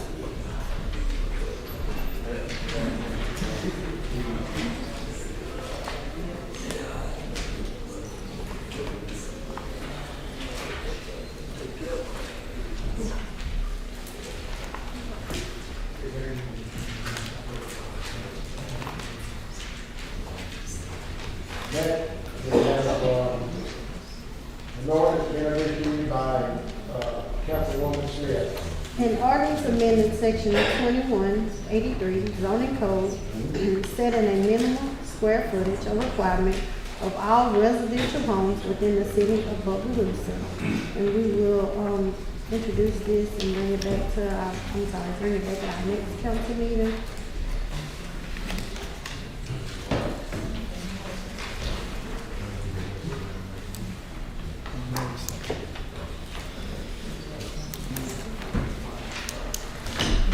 All right, next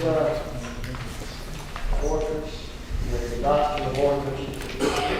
First one to be introduced to you by Councilwoman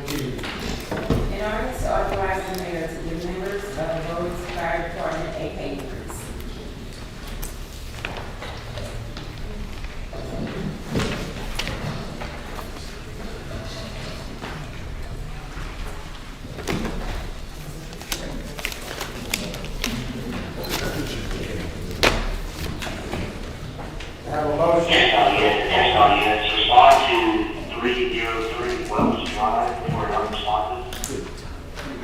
Just making sure that. Yes, audience, respond to 303 Wells Drive for unresponsive.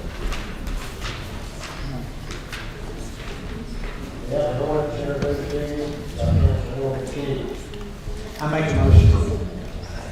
We have a motion, we have a second. We have a motion and a second. Is there any public discussion on this matter? What was the ordinance again? We're still on which one? This is the ordinance to authorize this, the mayor to give members of the fire department a $2 pay increase.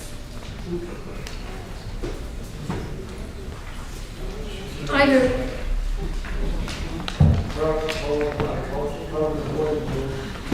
Jacqueline Cloud, 414 Mississippi Avenue. I just want to say that I think our fire department desperately needs a raise, and I totally support it. And I hope you guys will find a way to make that happen. Thank you.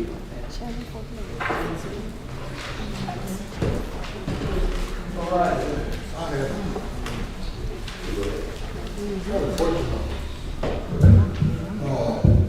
My question is, the city still, pardon? Oh, Marvin Austin Senior, 736 Florida Avenue. I have a question. I know the city had a contract agreement with all the departments in the city. They had to meet plans. And I'm wondering, if one department asked for a raise without budgetary problem, would this kid, the other department, get their raise automatically? Yes, sir, I can speak to that. So, the fire department is the only department left with the Me-Too clause. So therefore, this will not affect any other departments getting a raise. My name is Michael Matthews, Union President of Local 687, Bogalusa Fire Department. I would thank the board for reviewing this and bringing it up to vote. I would like to clarify something though. Everybody keeps referring this to as a raise. We're not asking for a raise. We're asking that the city follow through on its financial and its contractual fiscal commitment. We are not asking for the $2 amount that we have settled on, that we've come into agreements with the administration, is us willing to work with the city and not demand everything that our contract entitles us to. We began a negotiation and we've set forth a plan to work toward to fulfill our contract completely, but we're willing to start with this smaller amount. Again, when contracts were reviewed and adjusted and amended last year, 22, and at the beginning of this year, it automatically kicked in clauses from our contract that guarantees us significant changes to our income. And all that we're doing tonight is we're asking that the city council honor its contractual obligations that were ratified back in 1989. So this is a long-term contract, a long-term clause in our contract that's been there for a very significant period of time. And I'm just asking y'all on behalf of the union that I represent, we're asking y'all that y'all follow through and y'all fulfill your contractual obligation and pass this. Thank you. With that, Mr. Matthews, is there any, thank you for that. Any further discussion from the public on this order? There being no further discussion from the public, is there any council discussion? I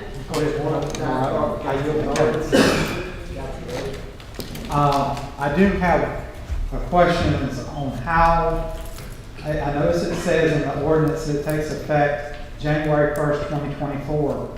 I would like the administration, anyone from administration, to speak on how we are going to finance this effective January 1st, 2024. I mean, what's the plan? Is it going to be part of the amended budget, or are we going to do this in the 24 budget? How are we going to do this? How are we going to do the $2 hour raise? As you stated, this will begin January 1. Therefore, it will be a part of 2024's budget. As you well know, we are allowed to use 50% of the prior year's budget if we do not pass a budget by the next fiscal year. So therefore, this calls for estimating about $260,000. I can tell you now in the public that the city can eat $260,000. We have one contractor that we owe more than $260,000 from past administration. So I believe that it's fair to our firemen. Like they said, this is what they deserve. When I ran, I promised to be fair. They have been great partners to work with. They do a great job protecting our city, and I wholeheartedly ask you all to pass this. Thank you, Mayor, for your response. Thank you, sir. My particular comments is that, in reviewing the fire department's union contract, Mr. Mike is absolutely correct. It's part of the compensation clause in the contract. In fact, it reads, the city and the union agree to the following terms as an agenda to the contract. They say the pay of the firefighters shall be equal according to the ranks with the pay of the police department employees. And this has been an issue since, like he said, 1980, since 1980, and it really should be, I have it signed here, ordinance number 1506. This really should be part of our budget every year for the fire department. And if you look at the fire department versus the police department, their income is significantly low. So I believe that, moving forward, we should have this within our budget for the fire department. As he said, as the mayor said, the Me Too clause of the fire department. The fire department was the original Me Too, according to this clause. So we should, moving forward, just implement it within our budget for the fire department to get their raises. With that being said, someone has already motioned. And I actually had a council discussion. I met with Mr. Michael, and two other firemen, and I'll have to commend y'all for a job well done, for being part of the first responders, for everything that y'all do. I just commend y'all, thank y'all for doing and serving the community. And as I stated to Mr. Michael before, I know that it's been new to y'all, and like I asked you, you should have stepped up and said something like you're doing now. You could have had this done. I hate to bring up old news, but with the previous administration, but I am glad to be servicing on this board as your councilwoman at large and working with the mayor to see the need that, y'all do wonderful job, and y'all do respect what's due to y'all, and y'all should receive what's due to y'all. And thank y'all, gentlemen, for everything that y'all do.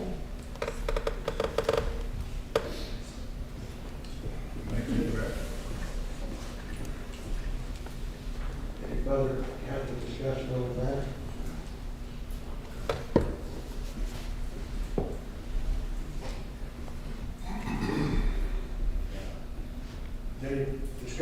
Any further discussion from the council? There being no other discussion from the council, we call for a vote. By roll call. President Kellis? Nay. Not at this time, I'll give my reason if you need to know, Mr. Matthews. We did for this meeting. Councilman Irvin? Aye. Vice President Douglas? Aye. Councilwoman Smith?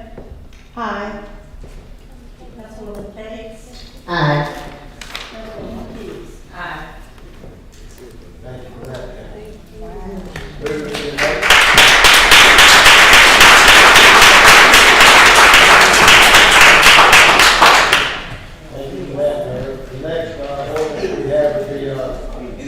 introduced to you by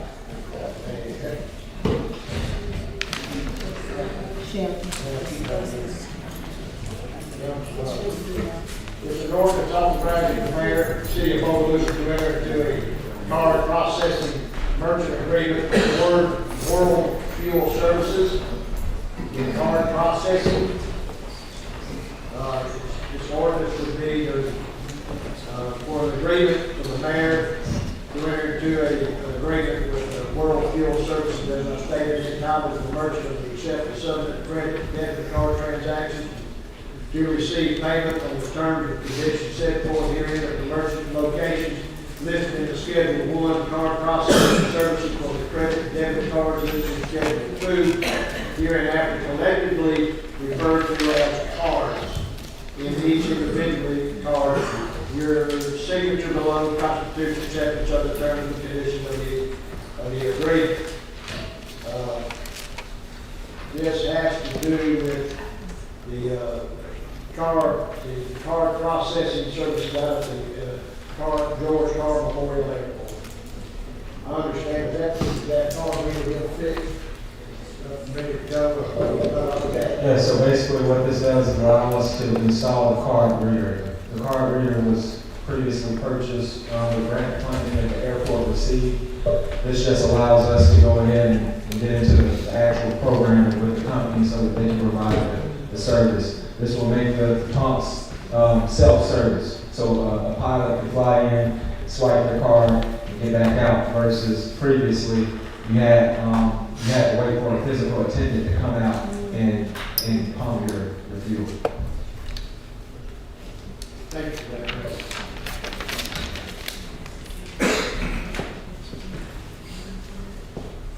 Is there any further discussion on the ordinance that we just read?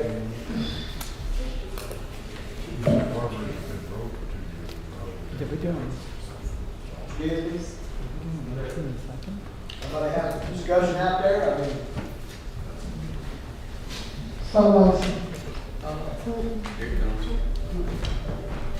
Jay Moses, 77065 Highway 21. I'm a pilot at the airport. A bunch of us back here pilots at the airport. The card reader that's out there has been broken 2 years at least. It's not that it's broken, the programming is no longer there. We desperately need a card reader. That airport, I hate bringing bad memories, that airport was key to this city after Hurricane Katrina. Only thing kept it going was a diesel generator and a card reader where pilots could get in there, drop off their supplies, get fuel and get back out and do it again. We have to get that thing fixed. We have to have that fuel 24/7. Thank you. thank you, sir.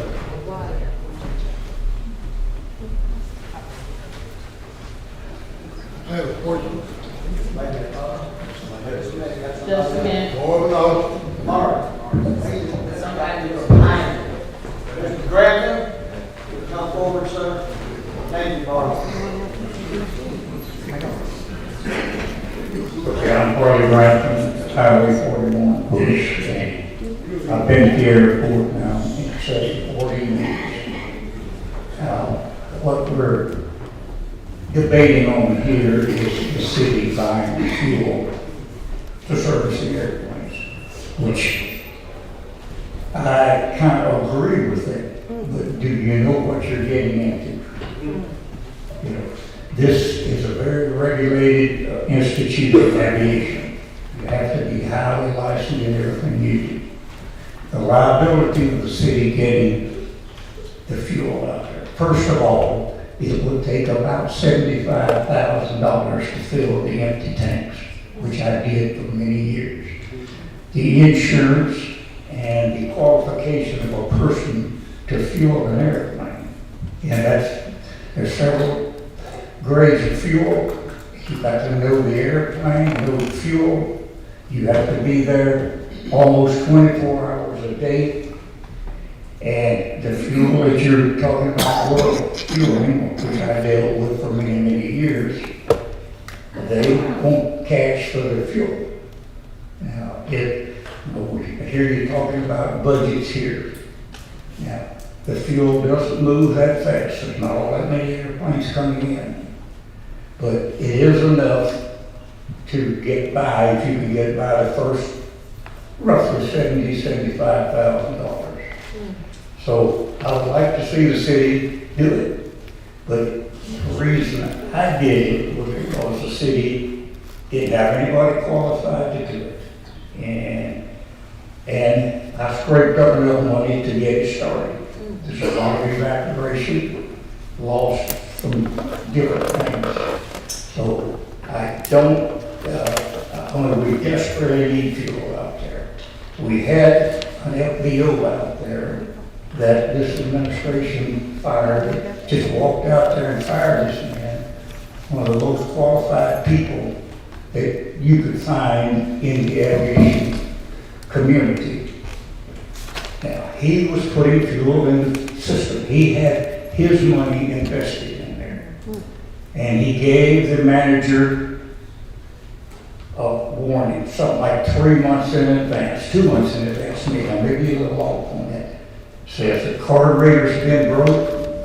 He has a lot of work to do in the hangar, maintaining the aircraft. Nothing happened.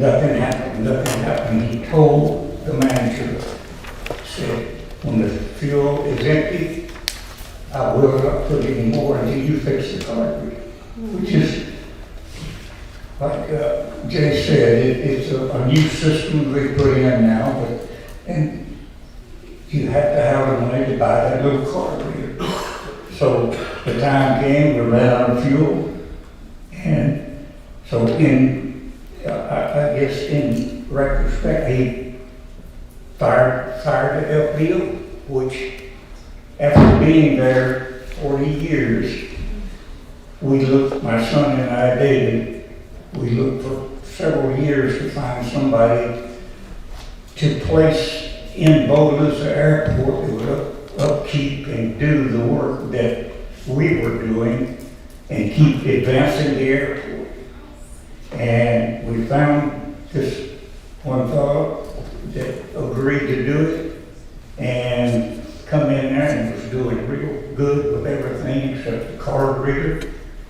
And in the end, he was fired, a couple of months ago now. So that's the story of this, of that part of it. There's many more issues out there. But if you don't get a qualified person to pump your fuel, it's going to be, liability is so great, because the first time an airplane crashes somewhere, first thing they do, where did he fuel up? At Bogalusa. He lost a wing, but the fuel caused that. So you're up into lots of liability. So think twice before you decide to take on that burden. And so, well, anyway, that's all I'll say right now, but I will answer questions if somebody wants. I need to jump in there real quick, Mr. Farley. The FBO called members of the council. We didn't call them or investigate or anything, but he called us. He said that he was losing $3,000 a month on fuel because there wasn't a card reader a working card reader. And the working card reader had been broke for a couple of years, from what I understand. Yes. And they had a lockbox system, like an honorary system going on up there. And he had to stop and fill up the planes, but he also had to work on them, which causes a distraction while working on the planes. And people don't understand, you want to make sure that mechanic is dedicated to working on that particular plane when it's flying above your head. You don't want to crash into one of these houses and Bogalusa when you're out. No. So the thing is that, back to the story, he called us and told us the whole story voluntarily. I never heard of the man until he called members of the council here, some of us, and told us what was going on up there. I did not know until tonight, and maybe the administration can elaborate on this, I thought we were just fixing the guard reader. I didn't know we was going to fill up the tanks too. Well, the mayor and my son, David, met with the mayor, and we didn't get anywhere. He wouldn't listen to the call. No, sir. No, sir. No, sir. You started getting out of line with the staff, and you pointed at one of my staff members and said, "I'm not talking to you, boy." Did he not say that? Mr. Sanders, did he not say that? Yes, he did. You don't come anywhere, I don't like that boy at work. First off, I have not fired anybody. He was never an employee of the city, so I couldn't fire him. He had in his contract with the city that he was required to fuel. This guy was paying $100 a month, we're paying the utility bill. You tell me that's a great return on investment for the city. It wasn't. So what we did was we went to court and asked the judge to rule on the contract, and the city won. We're taking to court all the time, and it's talked about when we lose. So I think it's great that somebody upheld the law. This is not to fuel the tanks right now. This is simply to fix the credit card reader. In January, the RFP committee will be putting out an RFP for fueling services for the airport. At that time, it will be open with the chair of the finance committee and whatever else the ordinance states. Moving forward, you all will be able to decide on which company shall fuel the city and under what qualifications. This is simply to fix the credit card reader. Thank you. Thank you, Mayor. Dr. Dykes, 1410 Max Street. Mr. Ford been working out there a long time. And when I started coming to the meeting, and they came up with a few things, Landon, I asked Landon, we said over here. I said, well, all them grants, they came up, they had grants out there to that airport, a lot of grants. Every time I look up, had a grant. I asked him because, matter of fact, my brother-in-law worked out there on a grant. So he coming up, I mean, I don't know what he want, what he need up there. Much money they spent up to that airport. Much money they have. They elected Bogalusa and went to that airport. And then now all of a sudden, something wrong. This ain't been here 2 years. This ain't been there. What happened to that money? 1 year. Huh? What man? What? What man are you talking about? Who are you talking? You talking about the mayor, one year? No, I ain't talking about the mayor. I'm talking about him. He wasn't even here.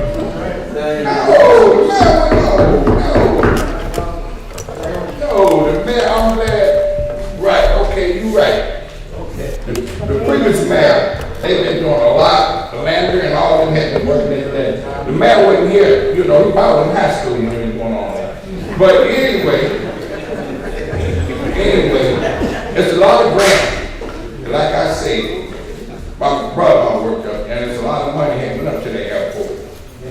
Then they would, because I asked the question, I said, what all this money going to the airport? I said, well, this road coming in, and we're going to have a lot of people coming in. I said, well, all that money y'all spending up there, they ain't spending nothing in Bogalusa. The man look at see how many grants over there and how much money.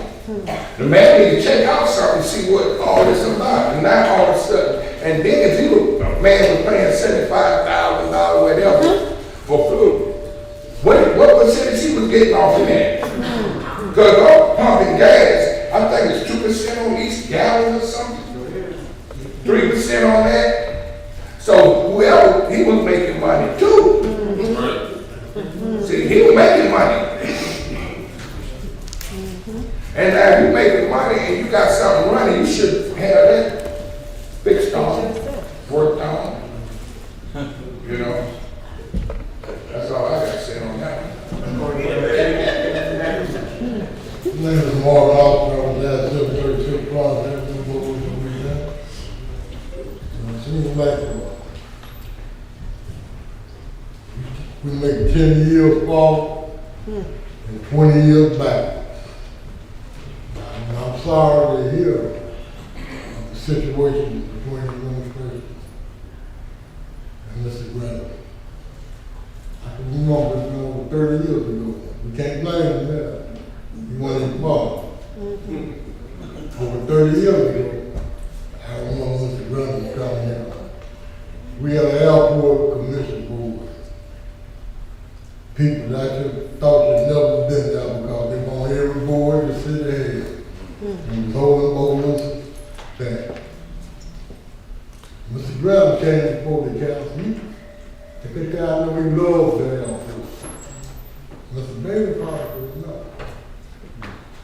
and it wasn't in the money. That's a real asset out there if we use it. The lighting, yeah, we got grants, the lighting we put out there. They still do it the wrong way. Came in handy during Katrina, because the Lord planes could land out there. Right. But it seemed like we just went to sleep. Things just went back. I don't even know if we have an airport commission now. And we have people around it. I called one, because on the council years ago, I tried to get them used. Retired Navy captain, a Delta Airline pilot that's flown all over the world. I'm talking about UAPs, you know. People like that we could use in our community. When I was a kid, do you know we had airways that came through, Southern Airways? That was a passenger terminal like that. Redneck South Industrial Park. We got a local warehouse. Cargo planes and everything to fly in and out. We have great assets in this city that we're not using. We have to treat each other with respect. Mr. Mayor, if you would call boy, I'm going to apologize for you because we should have a better system. Respect the position. You don't have to like a person, but respect the position. We have to do better. I'm maybe 76 years old in October. My kids grown, one in his 40s, one in his 30s. But I got grandbabies. My kids could have left them, but they love Bogalusa. I got grandbabies, they're innocent now. I want to see things better for them. And we're not going to get anywhere fighting and bickering. We just left the situation with the police department. If I was a stranger and I came to Bogalusa and looked at my police department, it looked like one fly in a bowl of milk. And that's not what our population looks like. Our department should reflect the way our population is. And it's sad. And we're going to have to do that. People want to cover us up and say Bogalusa is big. That's a sad fact because we don't have to die. If we just get up off life support and start moving around. It's going to take a while. Put too much pressure on this young man. Young year. People stay in there 3 or 4 times and they don't have the problems that's been put on this man. We got to do better.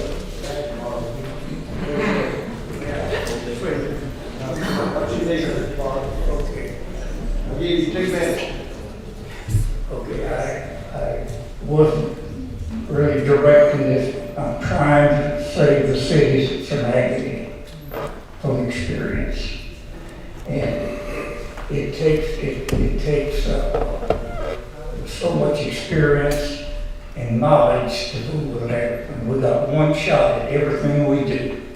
When you get off that ground, it doesn't matter how you get up there. If you come down, you're through. You don't get a second chance. And fueling, this is all we're talking about now, nothing else. You're addressing the fueling situation. The fuel tanks out there are fine. It takes every day somebody to test the fuel. And somebody the quality control is great.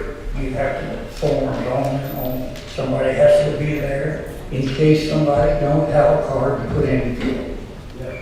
Now, the mechanics, the FBO, it was given to the FBO because it's a chance to make a little more money because there's no money in doing this out there. I made a living losing money. And it started today, but we advanced here. But before you enter into a contract with them, be sure you have somebody that will look after that fuel. people that come in to get fuel, they think the fuel is good. It's been tested, it's been proven, and you're not gonna lose a plane over everything. But we need it, desperately need it. There's been about 15 airplanes into that airport now in the last 2-3 months. We're just dead in the water there, just a piece of asphalt comes out of the way. When, just looking back, maybe 40 years, we put approximately $24 million into it. Okay, I'll shut up. Sorry. All right, thank you for your time, sir.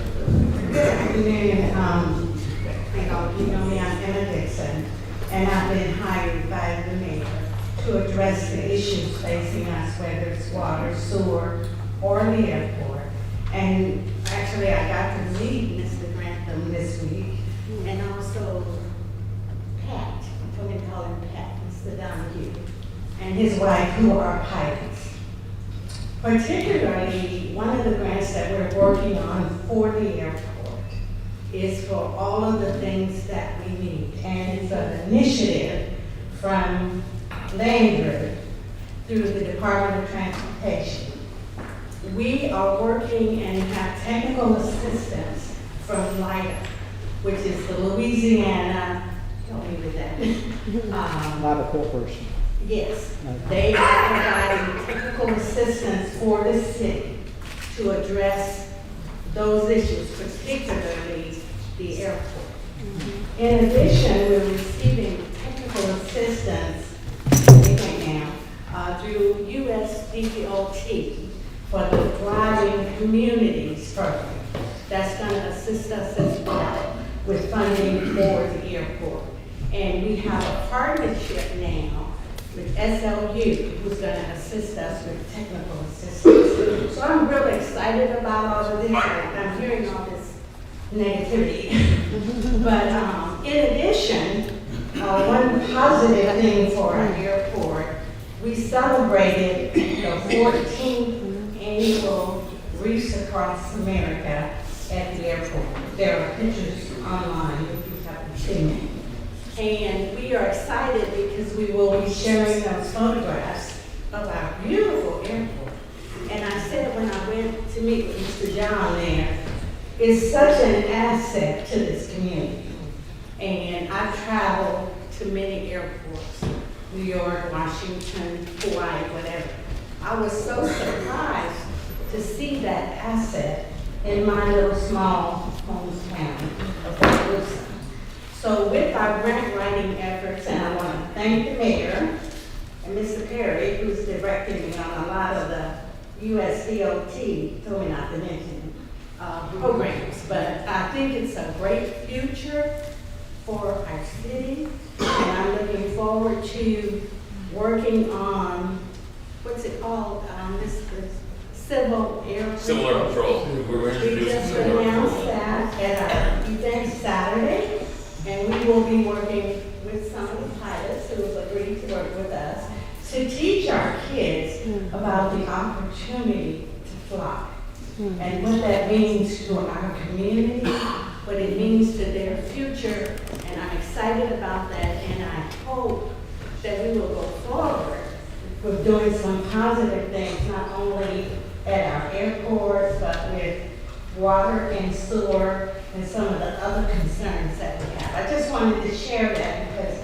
I'm excited that we're moving forward. Thank you.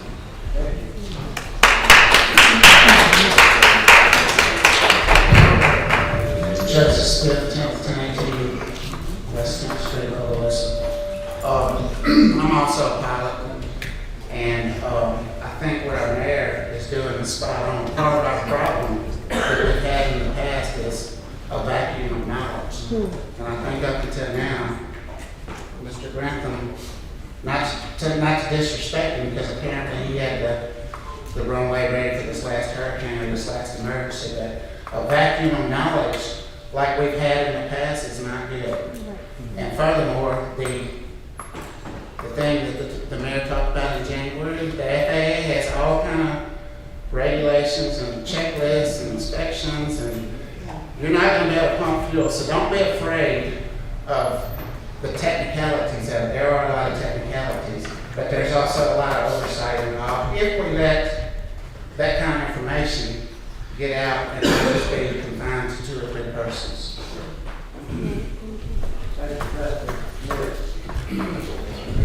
Lewis, 1913 Brookside Drive. I just want to expose me on the statement that the mayor made, and it had to do with the word Lord.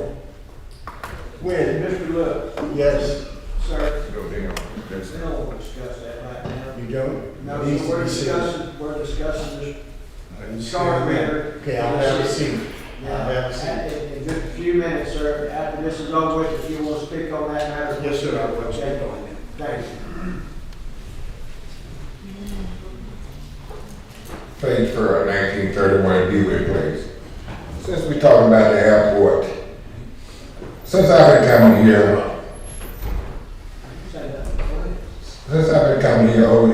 quite a few years, over 30 years, really, I noticed there's a lot of grants came through here, but I can't see anything being taken care of at the airport. It's millions and millions of dollars that came through here. I think they talk about investigation. I think we need to do an investigation on the grants that been coming here for that airport.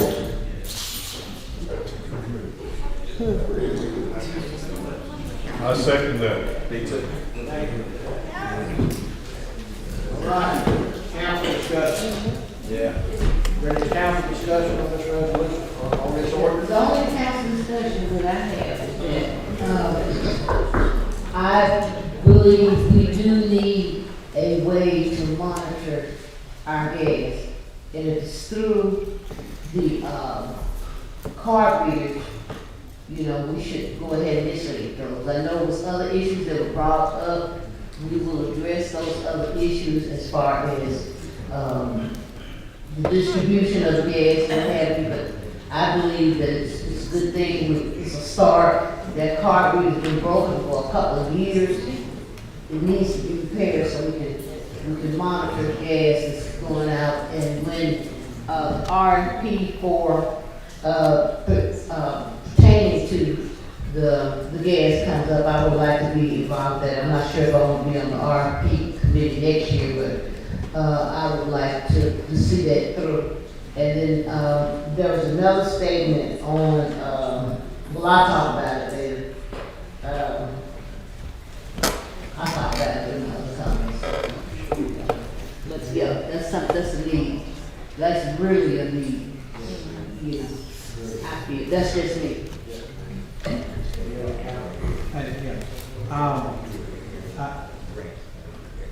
We just have to understand that we're voting only on the card reader tonight. Right. Because that's what I read into the thing, and I understand the mayor, and I respect the mayor going out for RFP on the other issue. So let's just do this. I do have a very vested interest in the airport. I want to keep our airport up and running smoothly and operating, and bringing in some of these people that they have talked about. I noticed that airport traffic has backed off in the last few months, and I do live at the end of the runway, so in the opposite direction on Van Buren. So I definitely know and watch experimental aircraft and all that, and I've enjoyed doing that. And a lot of people would say, "Oh my God, we got planes going up over here." I'm used to it. I also hold an FAA radar endorsement. A lot of people don't know that, thanks to Frank Creel back at GoTech Days. So I also know what ILS and an AWS is. And I didn't want to keep the AWS going because Fox 8, that's where they get the temperatures for Bogalusa, WDSU, WWL, including my Weather Now system. And the Weather Now system, I would have done shut it off, but blind people were depending on it. They wrote me letters and saying that, you know, keep it turned on. It's operating at a loss right now to just keep the system going.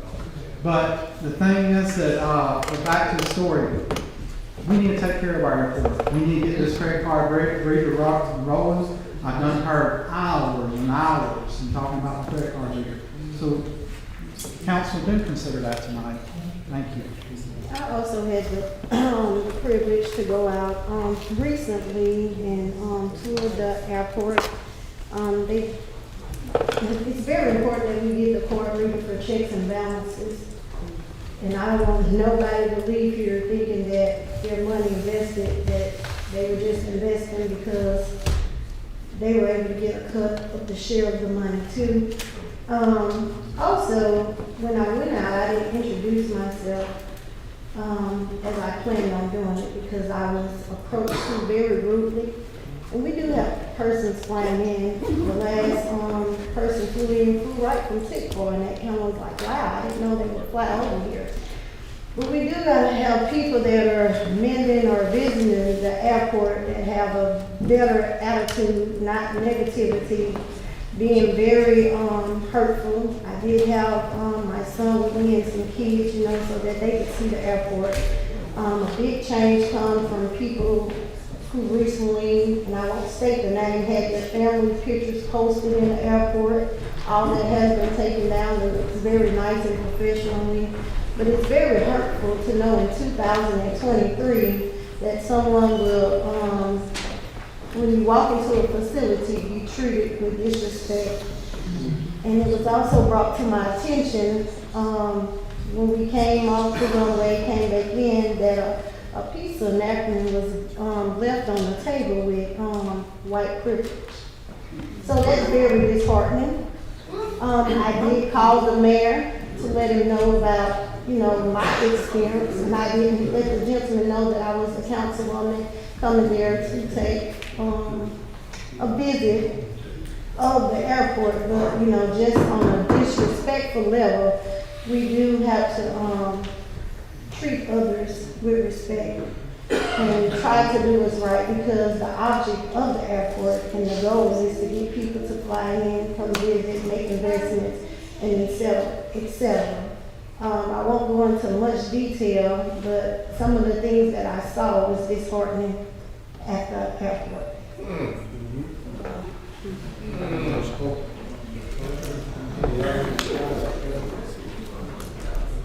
Roll call, please.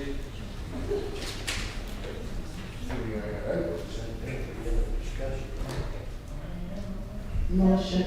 Motion second. You got a second?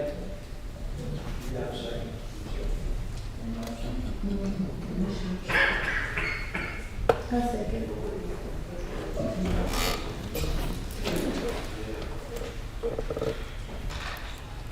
President Kellis. Aye. Councilman Bowman. Aye. Vice President Davis. Aye. Councilwoman Smith. Aye. Councilwoman Cates. Aye. Councilwoman Keyes. Going to conclude our council meeting for tonight. We will now move to public participation. Federal Rules 1913 Riverside Drive, and stated that the mayor may the word board, especially in our county, in our parish and town. That's a very disrespectful thing to say or communicate to anybody. Also, it does, it self-describes the person that said it as a racist. And that's not going to be taken well. You take it out of business acumen and you put it into a personal way with you, because maybe you're acting like a spoiled child, you're not getting what you want, so you're going to downgrade that person and the administration at the same time. And by you making it personal, and also by the support that the city has been giving to that particular business joint, how could you say that? And that explains that the history of our parish, that's a no-no. When you make something like that personal, it's very derogatory. And today, nobody in this courtroom should be using that, or outside when you're doing business with someone. That's definitely a no-no. Benjamin Lewis. Thank you, President.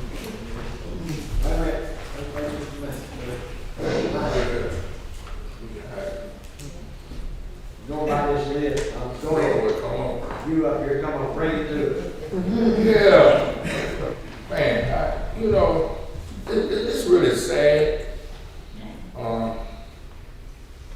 that we still going through these stages. Oh, okay. Tommy Tyson, 1410 Max. It's really sad, really sad. And I know what the deal is on that airport. Some people been there so long, they think it's theirs.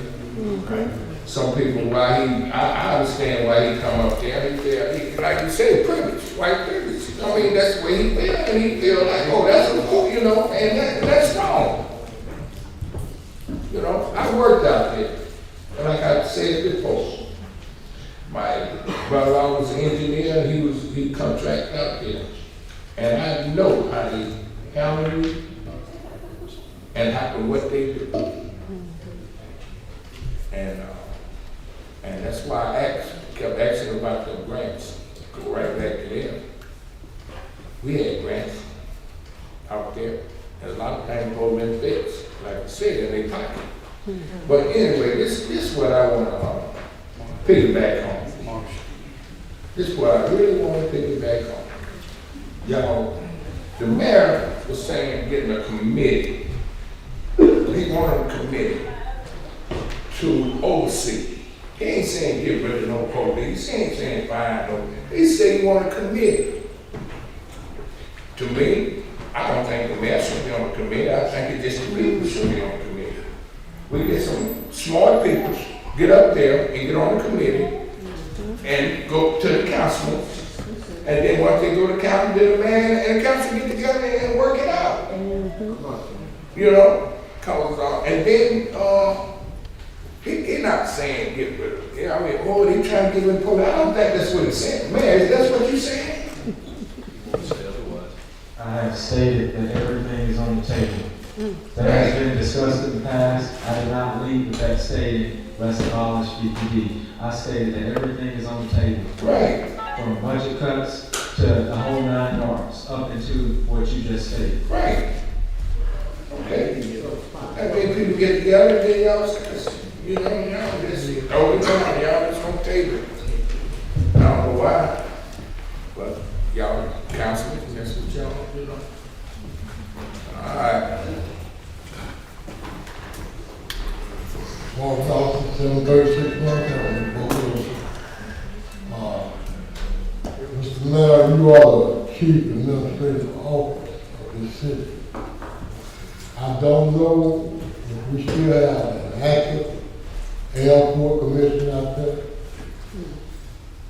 Because apparently there's been a lot of oversight like that. The airport belongs to the citizens of Bogalusa. And you are in charge to make sure that that airport and everything else in the city of Bogalusa is working. The council members are elected and sent by the citizens. They're not actually sent out to fight you. They're here as an oversight. You need a budget operating officer. They're here to approve a budget for you to operate on. The reason you were elected was that you could take that budget and administer the affairs of the city. Once they give you the budget, they can ask questions because citizens deserve about the money being spent, where it's being spent. But they shouldn't impede you on the administrative city. The airport out there, if it's not functioning the way in the best interest of the citizens and the way it should function, the changes have to be made, the chief administrative officer. The board out there should be there to make sure things are being adhered to the way they should. I don't know if they still do. I know Civil Air, they used to come in and they would check and make sure the airports were in compliance. But I noticed I saw a lot of those small community airports get left out because they are looking at the large, big city airports. The changes have to be made out at the airport. make them. You was keeping them for the boss. Thank you. Thank you, Mark. All right. So Ms. Leanne Walton's gone. Dick Glenn, is he gone? Tyler Lindsey's gone? Chris McClellan? Made my comments already, sir, thank you. All right. Mr. Bill Riley? I'm on that list? Yeah. I didn't put my name on that list. Probably when you spoke a while ago. Yeah, that must be what it was. We're alive on that. Michael Matthews is gone. Mr. LaDon Robinson?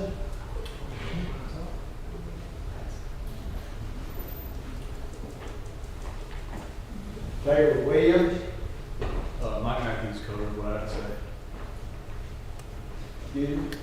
Mike Matthews covered what I need to know. Okay, sir. Okay, thank you. Shane Gill? No. Austin? Craig, President? He's gone.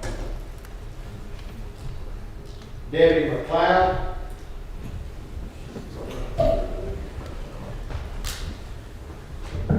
Debbie McLeod, 414 Mississippi. You'd be glad to know I'm not going to talk about the airport. I want to talk about transparency, and I want to talk about how we can have better informed citizens who come to council meetings knowing information that they can speak to. I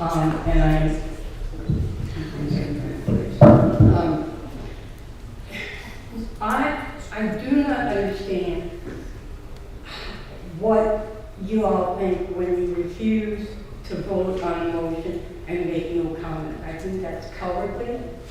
I think that sends a message without taking responsibility. There's nothing to stop you from saying why you choose not to make a motion.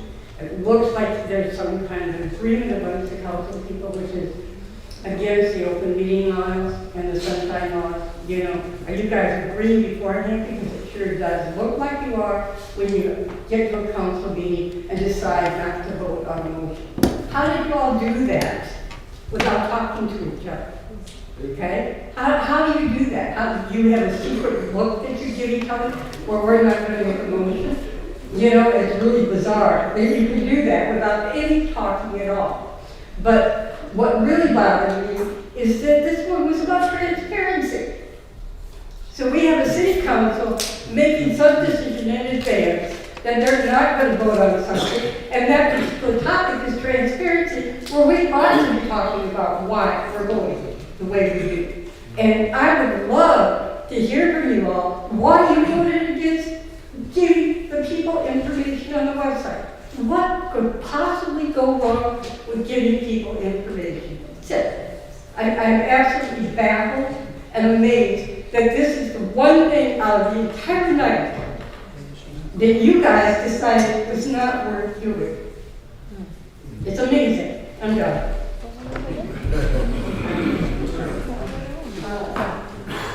Mr. President, if you don't mind, I would like to address. You want me to come back up, or You can say that's up to you. There was no meeting for the meeting. Actually, I met with the mayor, shared some insight, and I as well met with our council secretary. And so my plan is to meet with both of them after the meeting to come up with a solution to move forward with some of the ideas presented in this packet. I do agree, we do need to be transparent. We do need to provide the citizens with the information so that they're well informed on what we're voting on. So I am not against that, and I don't believe any other council members are against that. But I can only speak for myself why I did not make a motion. but you could have just voted no. Yeah. Thank you. Jay Lopez? He left. Mr. Faye Farrell?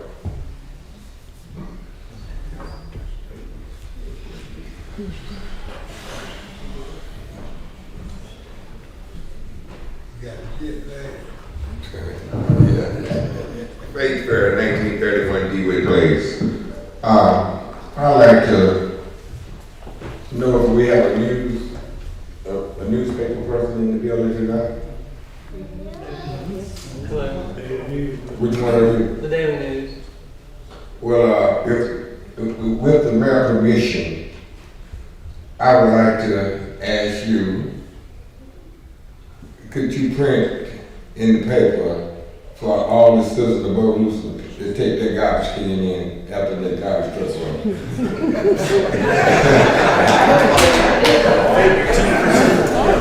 No, I'm for real.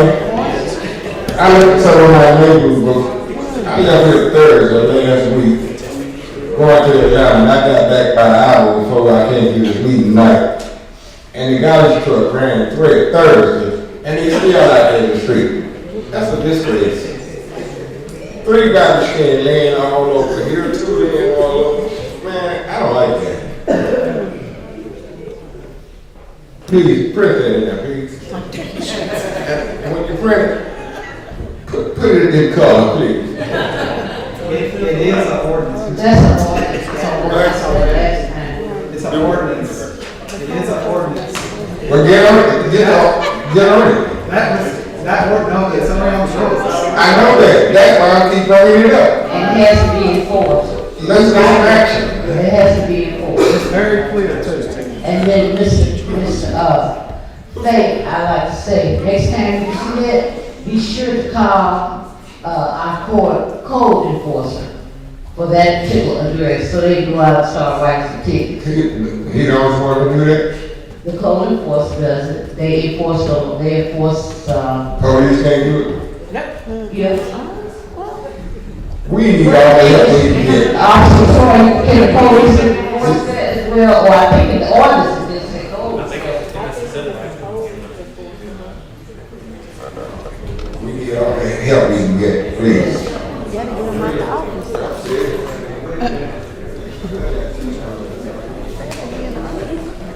Yeah, and Mr. Tim, if you print that, I'll send you the ordinance number on that. No, sir, I'm on that list. Harold Smith, about 42 times, Daryl Smith, 1018 West 10th Street, Bogalusa. I'm up here to talk about how the city communicates with the people. I don't know if I have a process, and if you do have a process, it seems to be broken. Facebook shouldn't be the process. Having to do a Freedom of Information Act request or a public records request to get stats is not the way to go either. That's not being transparent. You're having to pull information, and it just creates a lot of drama. We're in the 20th century, and there's all kind of dashboard type information that would easily be put up there that could easily cause civilians to be informed about whether crime is going up or whether crime is going down or violent crime, that sort of thing. So, you know, when we're talking about all these committees and these boards, I really think unless y'all can tell me a step-by-step process of how you communicate, particularly in this case with Ms. Kelly Payne, she's got an ADA problem. She can't see. Right. And there seems to be just some disarray in how she gets her the ordinances to put out. And that just shouldn't be the case this far along into the process, Mayor. We hired you to help, and we hired y'all too, to be more transparent. I think transparency is something we really, really want.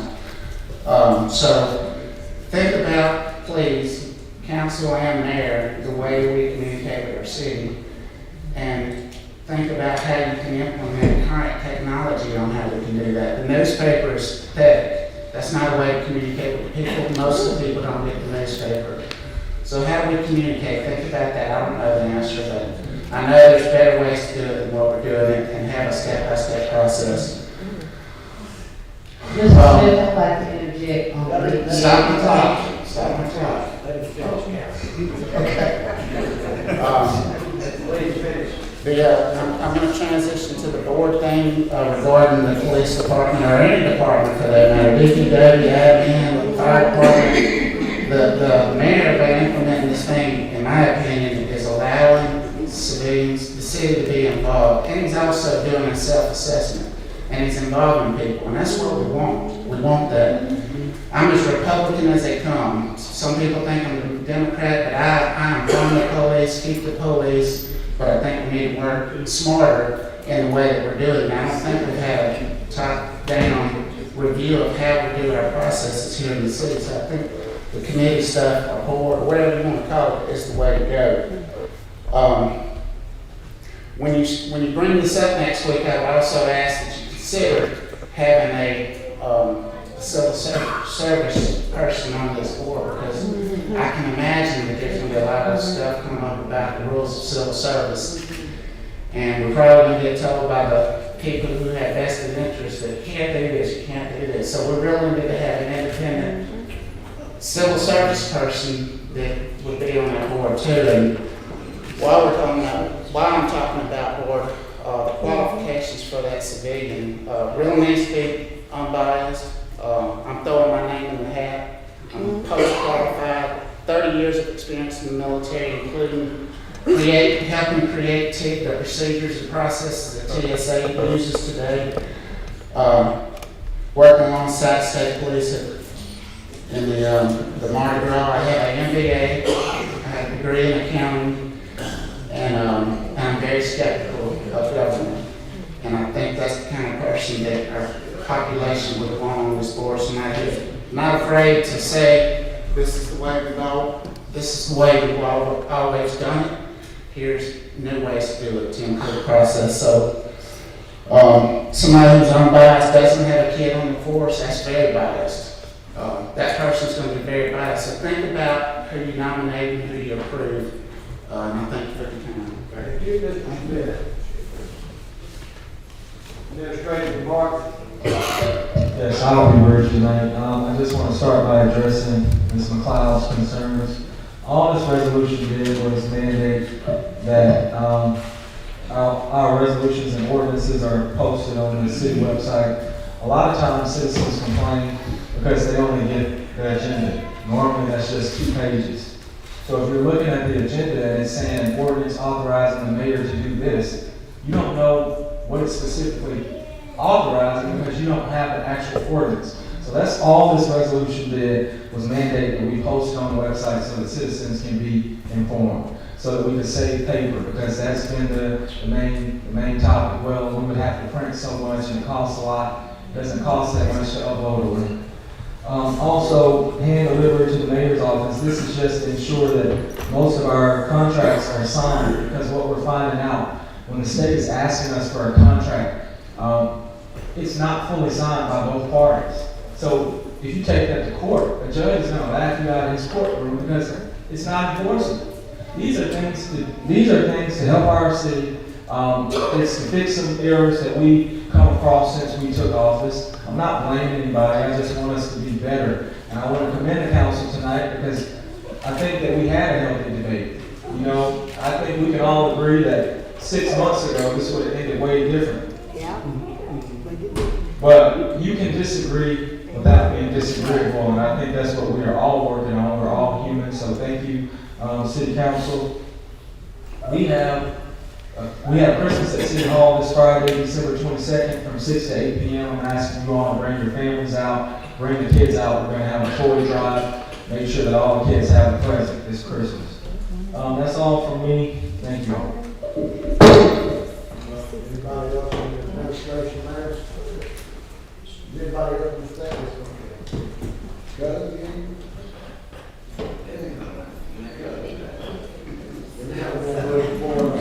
Council discussion, we're going to start off with Vice President Douglas. First of all, I want to say good evening. I want to thank everyone for coming out. The police department, fire department, also,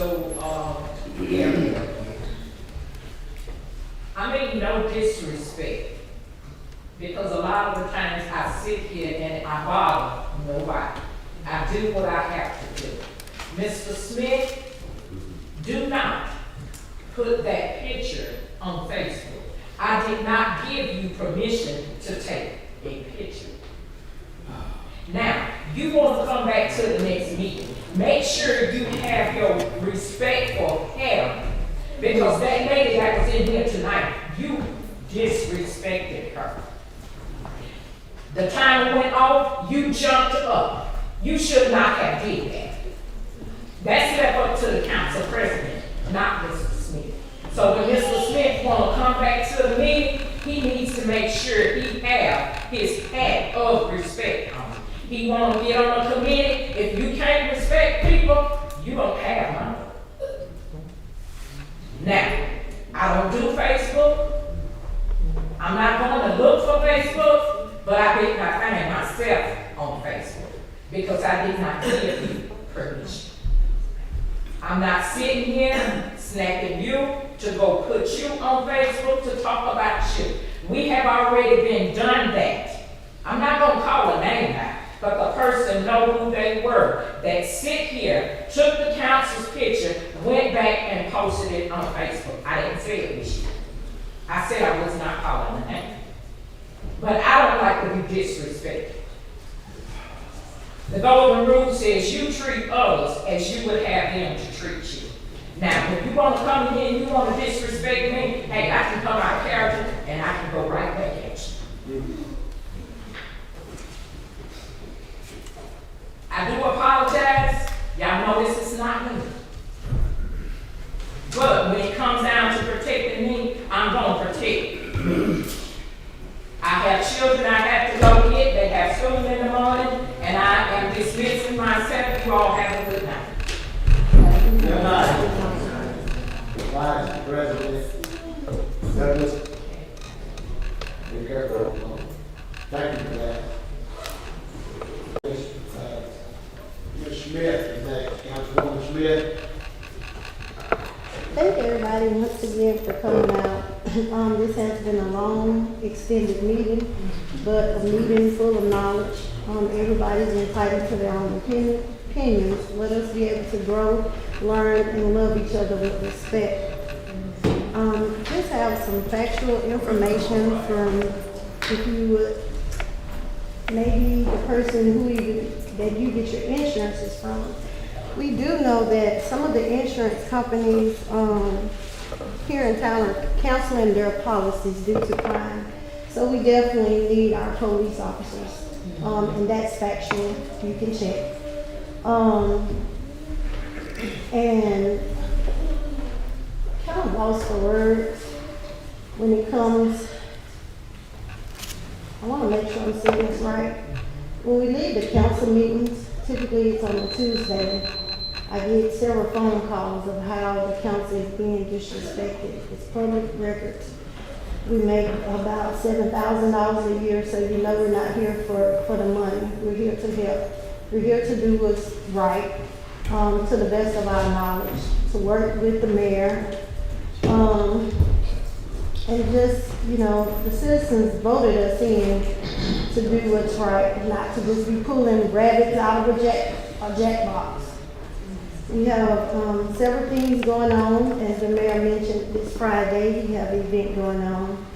Oh my goodness, I'm sorry. Pastor Price is here in the ordinance. He has an event going on as well. He's opened up a new bakery, so I do would like for us to patronize him, because not only is he doing it out of the goodness of his heart, he's doing it the right way. And we know that some small businesses are always put down, talked about, neglected, but when you have to pay sales taxes, state taxes, you'll have more respect for the small businesses. And he's doing it correct. He's legit.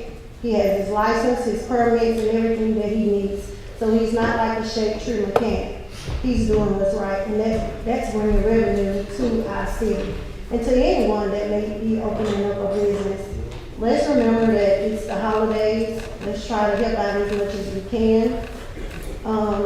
I did donate myself to the YMCA. They had angels trees. They're still taking donations if you would like to donate.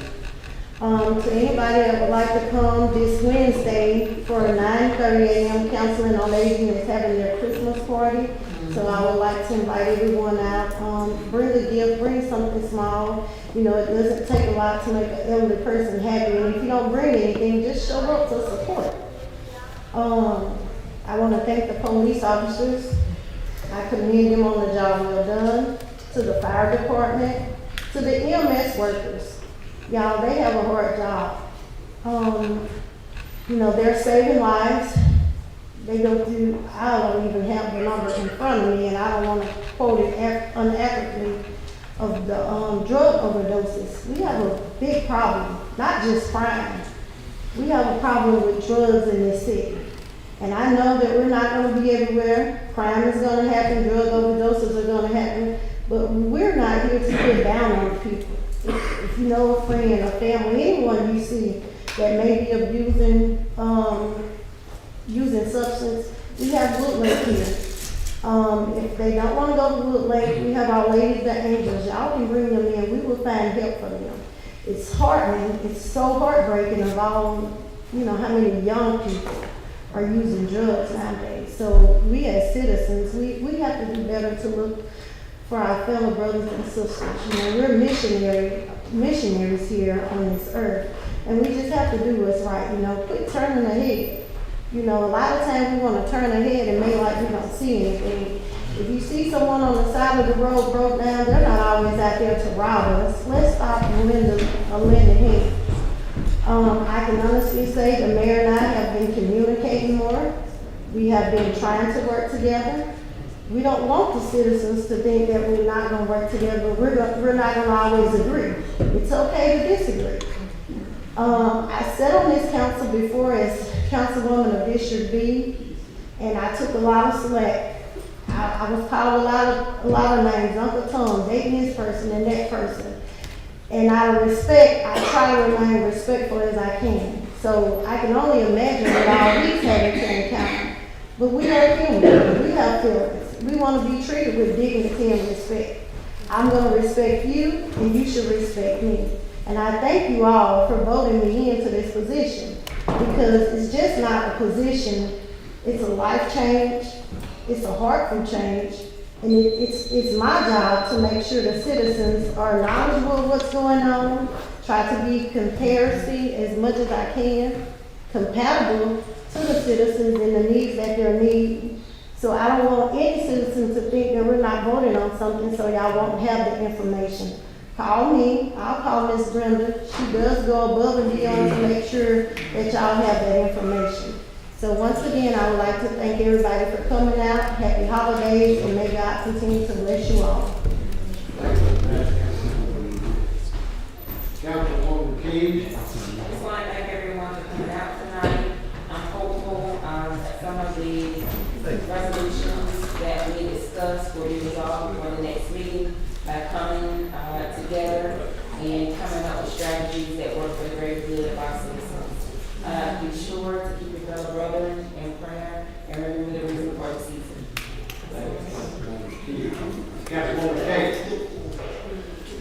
I want to thank everyone for coming out tonight. Appreciate your concern, your comments, which is needed. We all need one another. I had a comment. It was disheartening of hearing name calling. We're not in that century anymore. If you do not want to you can at least put it like this: respect the person. The Bible always taught me to respect the person that's in authority. You respect that person. As I said, the name calling, that's over. Those days are over. And I hope everyone listens and learns from that. I also want to say that I did have opportunity to attend the Reefs Across America this past weekend. We do have a gorgeous airport out there, and I appreciate the program that will be coming forth. Mr. Sanders explained a program that will be involving our youth, and we definitely need that. I know Mr. Austin, he said earlier, you can look at certain ranks and you just it's like a fly in the bucket, more or less. Well, I think it's important that folks get involved with training our children. Folks get involved with educating themselves. The civil service test is coming up. If you need to study a little bit or get a buddy to study with, so be it, and enter into those actual ranks. I would also like to say that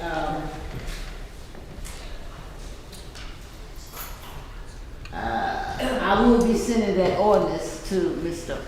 Tim. He's left already. I agree people should put their garbage in. It's been an ordinance for years and it has to be enforced. And I'll check to see if the police is involved with it, but I know our code enforcer is one that may enforce that. As far as the ADA policy, Mrs. Smith, you had mentioned today, I did make Ms. Payne aware of our ADA.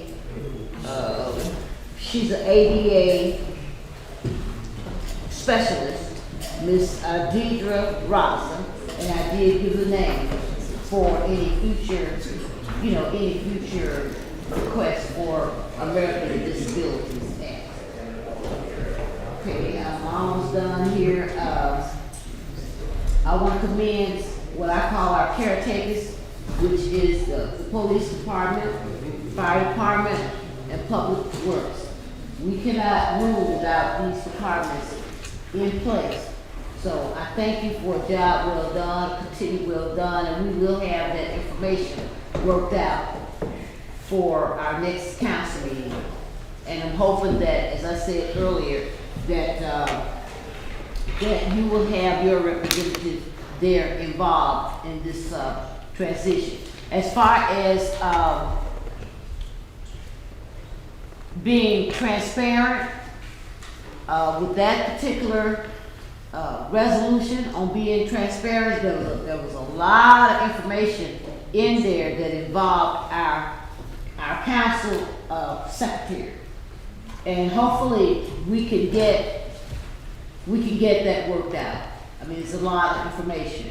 As I said earlier, with our budget, we don't know, actually waiting on the expenditures and revenue reports, so we'll know exactly what is what, and the funds that we actually have. And then finally, I did check with our CPA, and I asked her if our bookkeeping for 12/31/2022, if that's been done.